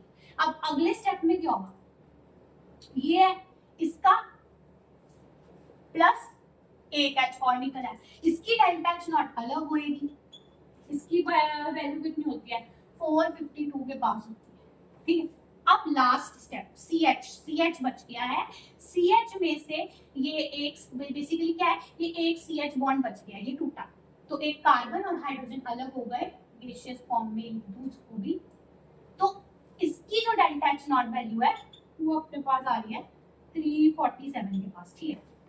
तो वैल्यूज का कुछ नहीं करना आपको, बस देखना है कि अलग वैल्यूज है हर स्टेप की, राइट। तो हर स्टेप पे एक एक CH बॉन्ड टूटता जा रहा है, लेकिन डेल्टा H नॉट तो अलग है क्योंकि अलग अलग स्पीशीज से टूट रहा है। तो ये कहानी है पॉली एटॉमिक मॉलिक्यूल्स की, ठीक है, क्योंकि मैं ऐसे वन बाय वन हूँ। तो डायरेक्टली टोटल जब हम इक्वेशन लिखते हैं, CH4 गैस ने एक कार्बन गैस दिया, 4 हाइड्रोजन गैस दिए, तो जब मैं ऐसे एटमाइजेशन कराती हूँ तो उस टाइम पे मैं टोटल बेटा 4 moles of CH bonds break कर रही हूँ गैसियस स्टेट में ही कर रही हूँ, पर 4 moles of CH bond break कर रही हूँ। लेकिन बॉन्ड डिसोसिएशन एंथैल्पी की डेफिनेशन कहती है 1 mole of gaseous bond break करो भाई गैसियस स्टेट। तो दैट मींस इसकी जो डेल्टा H नॉट है ना, उसको अगर मैं 4 से डिवाइड कर दूं, जो मेरे पास वैल्यू आएगी 1665, अगर मैं इसको 4 से डिवाइड कर दूं तो मेरे पास बेटा आ जाएगी value for breaking 1 mole of gaseous bonds, क्योंकि ये जो वैल्यू है इस रिएक्शन की, वो कितने 4 मोल्स ऑफ बॉन्ड ब्रेक करने के लिए है। तो अगर मैं उसको 4 से डिवाइड कर दूं तो मेरे पास जैसे ये 4 से डिवाइड कर दूं तो ये अप्रोक्सीमेटली आ जाएगा 416 किलो जूल पर मोल। तो ये अब मेरे पास वैल्यू आ जाती है डेल्टा एच नॉट की for breaking 1 mole of gaseous bonds. 1 mole of, this is the value for breaking 1 mole of CH gaseous bonds. और यही मुझे चाहिए थी बॉन्ड डिसोसिएशन एंथैल्पी जो हम पढ़ रहे हैं BDE के लिए, कि भाई जो BDE है, ये वाली जो डेल्टा एच नॉट होती है BDE, 1 mole of a particular type of gaseous bonds break करने के लिए जो एंथैल्पी, आपको एनर्जी वहां पे हीट चाहिए, तो वो मेरे पास निकल के आ रही है 416 kilojoule per mole for the CH bonds in the methane gas, in methane gas. समझे आप थोड़ा कि पॉलीएटॉमिक मॉलिक्यूल्स में जो पिक्चर है वो कैसे डिफरेंट होती है, एटमाइजेशन एंथैल्पी की और बॉन्ड एसोसिएशन एंथैल्पी की बराबर नहीं होते, ठीक है। तो अब एक और बात, ये जो बेटा देखो हर स्टेप में एक एक CH बॉन्ड ब्रेक हुआ था, लेकिन वैल्यू सबकी अलग अलग थी, ये और ये। तो अगर ये जो मेरे पास वैल्यू निकल के आई ना 4 से डिवाइड करके, इस एंथैल्पी ऑफ एटमाइजेशन को 4 से डिवाइड करके, ये जो मेरे पास वैल्यू निकल के आई है ना, जिसको मैं बॉन्ड डिसोसिएशन एंथैल्पी बोल रही हूँ मीथेन के CH बॉन्ड्स की, तो ये मेरे पास एक एवरेज वैल्यू है, मीन वैल्यू। देखो ना ये 416 आई है, बट ये वैल्यूज क्या थी 427, 439, 452, 347, तो इनका ऑलमोस्ट ये एवरेज है, मीन, ठीक है। तो पॉलीएटॉमिक मॉलिक्यूल्स में हम ये टर्म यूज करते हैं, क्या क्या टर्म यूज करते हैं, मीन बॉन्ड एंथैल्पी। आप इसको बोल सकते हो कि ये क्या है, मीन बॉन्ड एंथैल्पी, एवरेज या मीन बॉन्ड एंथैल्पी, ठीक है, that is there for the methane. So I hope आपको ये एटमाइजेशन वाला जो कॉन्सेप्ट है एंथैल्पी का और बॉन्ड डिसोसिएशन एंथैल्पी डायटोमिक में कैसे अलग है, पॉलीएटॉमिक में समझ आएगा। डायटोमिक में दोनों बराबर है, कोई दिक्कत नहीं है, एक ही बॉन्ड है, डबल हो सिंगल हो, एक बार में ब्रेक किया, एटमाइज किया, वही उसकी बॉन्ड डिसोसिएशन एंथैल्पी। लेकिन पॉलीएटॉमिक में ये स्टेप बाय स्टेप होता है, अलग अलग वैल्यूज होती है, तो हम वहां पे मीन बॉन्ड डिसोसिएशन एंथैल्पी की बात करते हैं, ओके।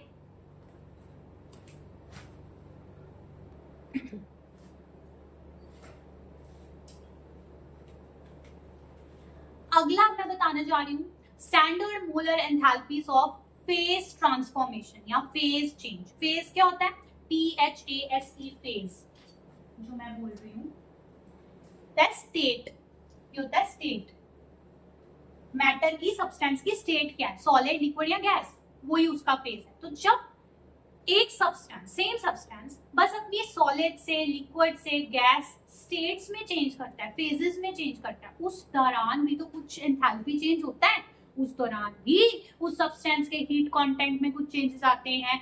उन स्टैंडर्ड मोलर एंथैल्पी चेंजेस को, उन डेल्टा एच नॉट्स को हम कहते हैं फेज चेंज की स्टैंडर्ड मोलर एंथैल्पीज। ये अपने पास 3 है, सपोज जैसे मैंने यहाँ पे 3 लिखी है, डेल्टा FUS, VAP, SUB, इसका मतलब क्या है, प्रोसेस जो फेज चेंज का प्रोसेस उसको शॉर्ट में लिखा जाता है यहाँ पर। FUS मतलब फ्यूजन, VAP मतलब वेपोराइजेशन, SUB मतलब सब्लिमेशन, ठीक। सो ये क्या है, standard molar enthalpy of fusion, standard molar enthalpy of vaporisation, उसी तरह standard molar enthalpy of sublimation, ठीक है। कौन सा फेज चेंज है, किसकी बात हो रही है, उसके अकॉर्डिंग। जैसे सॉलिड से लिक्विड जाता है तो उसको मेल्टिंग, मेल्टिंग को फ्यूजन भी बोलते हैं, है ना। तो इस दौरान जैसे वाटर सॉलिड आइस से लिक्विड वाटर में मेल्ट हो रहा है, तो उस दौरान जो हीट कंटेंट में चेंजेस आए, जो एंथैल्पी में चेंजेस आए, डेल्टा एच नॉट जो उस टाइम पे होगी, उसे आप डेल्टा फ्यूजन एच नॉट बोल सकते हो, ठीक है। उसी तरह लिक्विड से गैस जाना वेपोराइजेशन है, सॉलिड से डायरेक्टली गैस जाना सब्लिमेशन है, जो मैंने आपको पहले पीछे बताया, राइट। जैसे हमने सोडियम मेटल का एग्जांपल लिया था, सोडियम सॉलिड से सोडियम गैस हम एटमाइज कर रहे थे, तो उस केस में उसकी जो एटमाइजेशन एंथैल्पी थी आपकी वो सब्लिमेशन एंथैल्पी के बराबर भी थी। कैम्फर वाला एग्जांपल लिया था। तो सिंपल, बहुत सिंपल है, जब फेज चेंज होता है उस टाइम पे जो एंथैल्पी चेंजेस आते हैं उसे बोलते हैं। बट ऑब्वियसली अब आप खुद सोचो, जैसे जो फ्यूजन या मेल्टिंग हो रही है, जैसे वाटर की हो रही है, आइस से लिक्विड वाटर बन रहा है। तो ये किस टेम्परेचर पे होता है? किस टेम्परेचर पे होता है? 0 डिग्री सेल्सियस पे। क्या है ये है मेल्टिंग पॉइंट पानी का, वाटर आइस का कह लो। सो मेल्टिंग पॉइंट ऑफ आइस बोलते। तो मतलब अब यही अगर बॉइलिंग की बात करते हो, लिक्विड वाटर से वेपर्स बन रहे हैं, उसकी स्टीम बन रही है, तो वो कैसे होता है? 100 डिग्री सेल्सियस। वो क्या है? वो है बॉइलिंग पॉइंट पानी का। मतलब जो फेज चेंजेस हैं वो एक फिक्स्ड टेम्परेचर वैल्यू पे होते हैं। कौन से? मेल्टिंग पॉइंट, बॉइलिंग पॉइंट, ठीक है। तो जब आप इसको डिफाइन करते हो, वहां पर जब आप इसको डिफाइन करते हो इन एंथैल्पीज को, तो डेफिनेशन में आप टेम्परेचर और प्रेशर की वैल्यूज पढ़ते हो। प्रेशर आपका वही रहता है जो हमने स्टार्टिंग में स्टैंडर्ड कंडीशंस पे पढ़ा था। स्टैंडर्ड कंडीशन में हमने पढ़ा था ना स्टैंडर्ड मोलर एंथैल्पीज में, कि स्टैंडर्ड क्या होता है? 298 केल्विन या फिर 25 डिग्री सेल्सियस एंड 1 बार। तो उसमें हमने प्रेशर पढ़ा था 1 बार। तो प्रेशर वही रहता है 1 बार स्टैंडर्ड कंडीशन का। लेकिन टेम्परेचर अब आप खुद सोचो, 25 डिग्री सेल्सियस पर आप आइस को ये वाटर को बॉईल करके उसकी वेपर्स बना सकते हो? नहीं। तो जो फेज चेंजेस हैं, फेज चेंजेस वाली जितनी एंथैल्पीज हैं आपकी, ये सभी स्टैंडर्ड मोलर एंथैल्पीज के जो स्टैंडर्ड कंडीशन है ना, थोड़ी सी चेंज हो जाती है। मतलब इसमें प्रेशर तो आपका 1 बार ही रहता है, लेकिन जो टेम्परेचर है वो कौन सा फेज चेंज हो रहा है किस सब्सटेंस का, उसके अकॉर्डिंग उसका बॉइलिंग पॉइंट या मेल्टिंग पॉइंट वहां जाता है।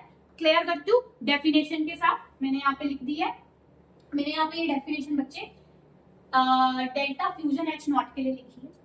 Definition is for standard molar enthalpy of fusion. क्या है? चेंज इन, समझो इसको, change in enthalpy when, change in enthalpy delta H when 1 mole of a solid substance, again यहाँ पे हम फिक्स कर रहे हैं मोलर है, 1 मोल ले रहे हैं, 1 mole of a solid substance। so, पहले सॉलिड होगा, फ्यूजन या मेल्टिंग करके तभी लिक्विड में जाएगा। So change in enthalpy when 1 mole of a solid substance does what? It melts into its liquid state। ठीक है, ये बोल रही थी मैं standard condition at 1 bar and its melting point। ठीक है, प्रेशर तो 1 बार का ही है स्टैंडर्ड, लेकिन टेम्परेचर क्या होगा? उसका मेल्टिंग पॉइंट। सो वही है, जब फ्यूजन हो रही है, मेल्टिंग हो रही है, तो मेल्टिंग पॉइंट लगा देना। सेम डेफिनेशन में जब आप बॉइलिंग कर रहे हो, वेपराइजेशन हो रही, मतलब ये वाली आप डिफाइन कर रहे हो standard molar enthalpy of vaporization, तब आप क्या बोलोगे? Change in enthalpy when 1 mole of a liquid substance vaporizes into its gaseous state at 1 bar and its boiling point। Clear है? बहुत सिंपल है, ठीक है। सो ये आपके फेज चेंज वाले एनालिसिस होते हैं। इसमें मैं अब आपको एक और टर्म इंट्रोड्यूस कर देती हूँ, रिलेट करो। आपने सुना है इसके बारे? Latent heat. Latent heat, latent heat के बारे में सुना है? लेटेंट हीट जो होती है वो ऐसी फेज ट्रांसफॉर्मेशंस के दौरान ही हम इसको पढ़ते हैं। तो ये जो लेटेंट हीट होती है, क्या होती है? लेटेंट मतलब होता है छुपा हुआ, छुपी हुई हीट। मतलब देखो क्या होता है ना, कि जैसे जब आइस है, बेसिकली क्या है? सॉलिड वाटर है ना, वाटर सॉलिडिफाइड हुआ हुआ, ये किस में चेंज हो रही है? लिक्विड वाटर में। ठीक है, सॉलिड से लिक्विड स्टेट में जा रहे हैं। पर ये पूरा का पूरा जो प्रोसेस है वो किस टेम्परेचर पे है? मेल्टिंग पॉइंट 0 डिग्री सेल्सियस पे हो।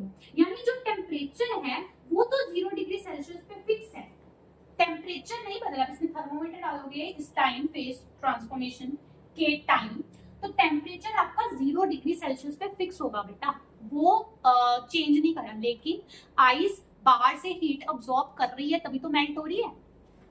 ये क्या चेंज इन एंथैल्पी, जो इस केस में चेंज इन एंथैल्पी तो हो रहा है ना, हीट कंटेंट में तो चेंजेस हो रहे हैं। जो आइस है वो हीट अब्सॉर्ब कर रही है और फिर वो मेल्ट हो रही है। तो वो जो बाहर से उसने हीट अब्सॉर्ब करी है या कर रही है, वो कहाँ जा रही है? वो कहाँ जा रही है? क्योंकि नॉर्मली क्या होता है, अगर मैं किसी चीज को हीट करती हूँ तो उसका टेम्परेचर बढ़ता है ना। तो अगर आइस बाहर से हीट ले रही है तो उसका टेम्परेचर क्यों नहीं बढ़ रहा? वो 0 डिग्री सेल्सियस पे फिक्स क्यों है? वो हीट कहाँ जा रही है? तो उसी को बोलते हैं लेटेंट हीट, छुपी हुई हीट। कहाँ जा रही है, कहाँ छुप रही है, बताती हूँ। वो छुप रही है फेज ट्रांसफॉर्मेशन कराने के लिए। अब वो सॉलिड स्टेट है, उसको लिक्विड स्टेट में चेंज कराना है, तो कुछ वहां पे एनर्जी चाहिए, तो बस वहां पे वो काम कर रही है अपना। तो वो जो लेटेंट हीट है वो भी अलग अलग टाइप के पढ़ते हैं ना, latent heat of fusion, latent heat of vaporization, latent heat of sublimation. तो वो जो सारी फेज चेंजेस के दौरान, फेज ट्रांसफॉर्मेशंस के दौरान लेटेंट हीट्स होती हैं, वो एक्चुअली क्या होती हैं, वो बच्चे एक्चुअली यही होती हैं, ये वाली जो हमने पढ़ी है ना अभी स्टैंडर्ड मोलर एंथैल्पीज, यही होती है कि वो जो हीट अब्सॉर्ब की, इसको करने के लिए, फेज चेंज को करने के लिए स्टैंडर्ड कंडीशंस पर जो ये स्टैंडर्ड मोलर एंथैल्पीज हैं फ्यूजन, वेपराइजेशन, सब्लिमेशन की, वो यही है। they are basically the latent heats. Okay, so that what I wanted to add. Okay, अब हम नेक्स्ट पढ़ने जा रहे हैं लास्ट हमारी यहाँ पे टाइप ऑफ एंथैल्पी चेंज, वो है सॉल्यूशन। ठीक है, जब कोई सॉल्यूशन बनता है तो उस सॉल्यूशन के बनने के वक्त भी कुछ कुछ एंथैल्पी चेंजेस होते हैं, हीट कंटेंट में चेंजेस आते हैं, तो एंथैल्पी ऑफ सॉल्यूशन बोलते हैं उसको, डेल्टा सॉल्यूशन। सॉल्यूशन के लिए मैं SOL लिख दूंगी, ठीक है, और यहाँ पे H नॉट, डेल्टा के पहले में SOL फॉर सॉल्यूशन। इसको delta solution H nought, standard molar enthalpy of solution. Definition देख लो पहले सिंपल सी। बेसिकली क्या है, कोई भी सब्सटेंस है, वो मेरा सॉल्यूट है जिसको मैं डिसॉल्व करने जा रही हूँ, जिसमें डिसॉल्व किया वो सॉल्वेंट है। ठीक है, सॉल्यूट, सॉल्वेंट एंड ऑल के बारे में मैंने वीडियो बना रखी है, उसको आप देखना, अब बहुत हेल्पफुल होगी वो। तो मैंने किसी सब्सटेंस को किसी सॉल्वेंट में डिसॉल्व किया, मैंने एक फिक्स क्वांटिटी ले ली सॉल्वेंट की, जिसको मैं यहाँ बोल रही हूँ स्पेसिफाइड अमाउंट ऑफ सॉल्वेंट, और उसके अंदर मैंने सब्सटेंस का कितना अमाउंट डिसॉल्व किया, फिर से 1 मोल। 1 मोल अपना फिक्स है यहाँ पर सारी एंथैल्पीज, क्योंकि ये अपनी स्टैंडर्ड मोलर एंथैल्पीज है ना, स्टैंडर्ड मोलर एंथैल्पीज हैं सारी। सो 1 मोल ऑफ द सब्सटेंस फिर से फिक्स हो गया। तो मैंने अपने सब्सटेंस का 1 मोल डिसॉल्व किया है, किसमें डिसॉल्व किया है, एक स्पेसिफाइड अमाउंट ऑफ सॉल्वेंट के अंदर। तो उस दौरान जो एंथैल्पी चेंजेस आ रहे हैं, जो डेल्टा H नॉट वैल्यूज हैं, वो हैं standard molar enthalpy of solution. So enthalpy change when 1 mole of substance dissolves in a specified amount of solvent. ये उसकी सिंपल सी डेफिनेशन है। एग्जांपल देखते हैं, नमक ले लो, नमक क्या होता है, NaCl, सॉल्ट। ये किस फॉर्म में होता है, सॉलिड स्टेट में होता है। नमक लिया, चम्मच लिया एक नमक का सॉलिड, उसको किस में डाल दिया, दूसरी तरफ मैंने लिया यहाँ पे वाटर, पानी, जो कि है H2O, किस फॉर्म में होता है, लिक्विड फॉर्म में। सो वाटर के अंदर इस नमक को डिसॉल्व कर दिया, उसका सॉल्यूशन बना दिया। किस टाइप का सॉल्यूशन बनेगा बेटा, एक्वस सॉल्यूशन, AQ। पानी के अंदर, पानी सॉल्वेंट है तो सॉल्यूशन होता है एक्वस। इस होता क्या है फिर पानी में जाके, इस नमक को होता क्या है पानी में जाके, सॉल्ट है, इसमें आयंस है। कैसे बना हुआ है ये बेटा, कैसे बना, Na+ और Cl- से। तो जैसे पानी में जाता है, डिसॉल्व होता है, उसका सॉल्यूशन बनने का मतलब ही है कि इसके आयंस अलग हो जाते हैं, आयंस अलग अलग हो जाते हैं पानी में जाके। मतलब पानी में जाके Na+ और Cl- आयंस अलग हो जाते हैं। इसको आप ऐसे लिख सकते हो, NaCl सॉलिड था, इसमें हमने पानी डाला, लिक्विड, तो इससे मेरे पास बन गया Na+ एक्वस और Cl- एक्वस। तो ये जो चीज है इसको बोलते हैं सॉल्यूशन बनना। ठीक है, ये चीज होती है जब सॉल्यूशन बनता है। तो इस प्रोसेस के दौरान जो एंथैल्पी चेंज आएगा उसे बोलूंगी standard molar enthalpy of solution for NaCl। 1 mole NaCl लिया, specified amount of water solvent में डिसॉल्व किया, जो एंथैल्पी चेंजेस आए वो सॉल्यूशन की एंथैल्पी है।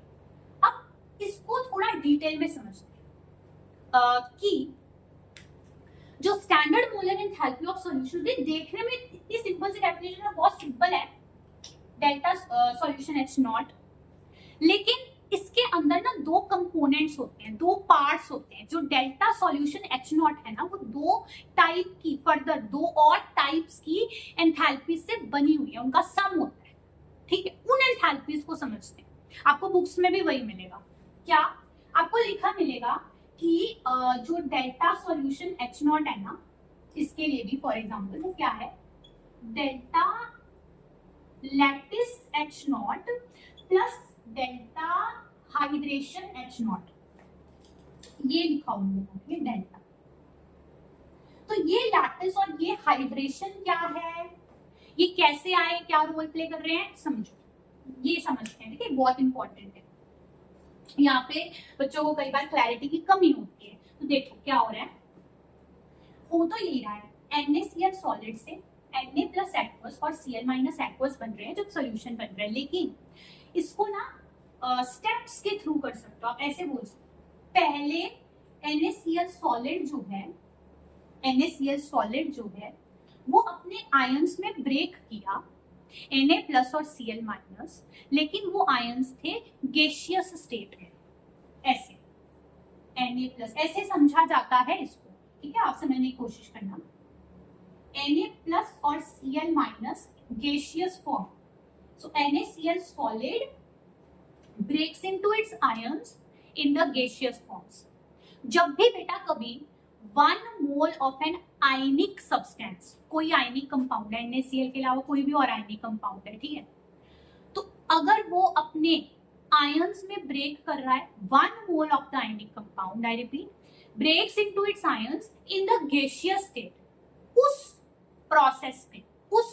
प्रोसेस में जो एंथैल्पी चेंज आता है उसे बोलते हैं ये डेल्टा लैटिस H नॉट, मतलब standard molar enthalpy of ionization बोल सकते हो, और लैटिस एंथैल्पी बोलते हैं, स्टैंडर्ड मोलर लैटिस एंथैल्पी। तो ये वर्ड लैटिस कहां से आता है, क्योंकि बेटा ये जो आयनिक कंपाउंड्स होते हैं ना, इनके स्पेसिफिक स्ट्रक्चर्स होते हैं जो आप सॉलिड स्टेट में पढ़ते हो।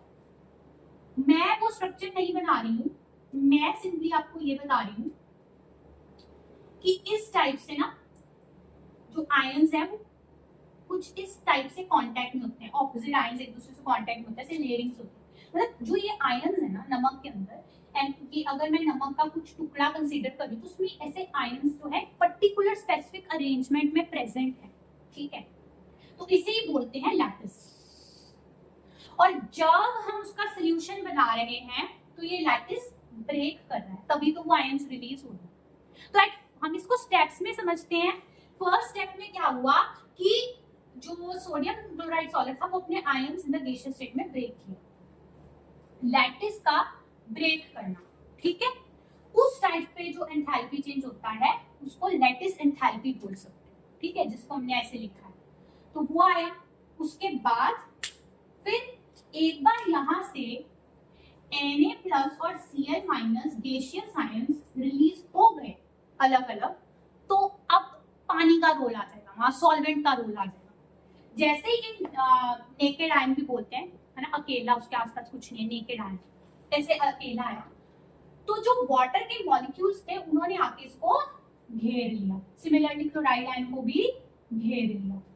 सो Na प्लस आयन को पानी के मॉलिक्यूल्स ने ऐसे आके घेर लिया, H2O, H2O, H2O, और उनके बीच में अट्रैक्शंस हो गए। सिमिलरली इधर भी हुआ क्लोराइड आयन के साथ। तो जब पानी आके किसी आयन को घेरता है और उनके बीच में अट्रैक्शंस होती हैं, उस टाइम पे जो एनर्जी चेंजेस होते हैं, उस टाइम पे क्या होगा, ऑब्वियसली हीट वहां पे रिलीज होगी, क्योंकि अट्रैक्शन हो रही है, ठीक है, अट्रैक्शन में हमेशा हीट रिलीज होती है।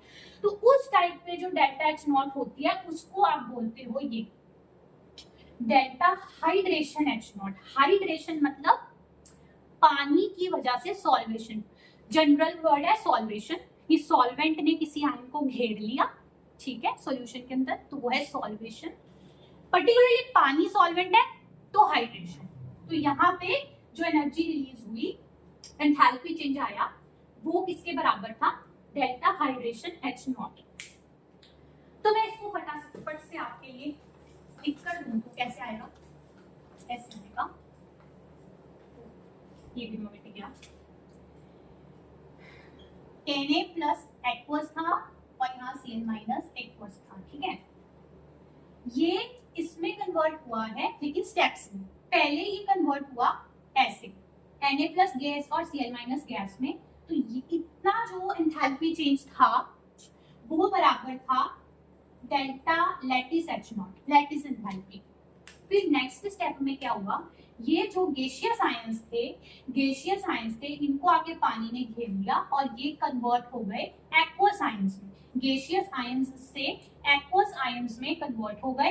एक्वस सोडियम आयन का मतलब या किसी भी एक्वस आयन का मतलब ही होता है कि उसके आसपास पानी के मॉलिक्यूल्स हैं। ठीक, सो ये है एक नेकेड गेशियस सोडियम का आयन और ये है सॉल्वेटेड या हाइड्रेटेड गेशियस आयन। तो ये फर्क है Na गैस में और Na एक्वस में, सिमिलरली Cl गैस और Cl माइनस एक्वस में। ठीक है, तो इस स्टेप में जो एंथैल्पी चेंज आएगा वो किसके बराबर होगा? Delta hydration H0। सो इसीलिए हम कहते हैं कि इधर से तुम डायरेक्टली ये वाला जब देख रहे हो तो ये है delta solution H0। Solid solute था और वो डिसॉल्व हो गया, अपने आयंस बन गए उसके एक्वस फॉर्म में। तो ये है डेल्टा सॉल्यूशन H0। लेकिन स्टेप्स में आप देखते हो तो पहला स्टेप था डेल्टा लैटिस, फिर डेल्टा हाइड्रेशन H0। इसीलिए बोलते हैं कि delta solution H0 is a sum of these two enthalpy changes, lattice वाली और हाइड्रेशन वाली। ठीक है, so this was about the standard molar enthalpy of solution. Hope you liked it, hope you found it useful. ये मैंने ना आपको almost सारी जो स्टैंडर्ड मोलर एंथैल्पीज हैं जो हमारे काम की है थर्मोडायनामिक्स में आपको दिखेंगी, वो इस वीडियो में डिटेल में कवर किया हमने एग्जांपल्स के साथ। मीनिंग एकदम माइंड में क्लियर सेट करना। वीडियो जब भी देखो या दोबारा देखो नोट्स बना लेना, बस इंपॉर्टेंट पॉइंट्स लिखा करो नोट्स में, सारा मत लिखा करो, मेरा पर्सनल सजेशन है। और all the best, keep learning and अच्छा लगे तो चैनल को सब्सक्राइब कर सकते हो, लाइक एंड कमेंट कर सकते हो, शेयर कर सकते हो।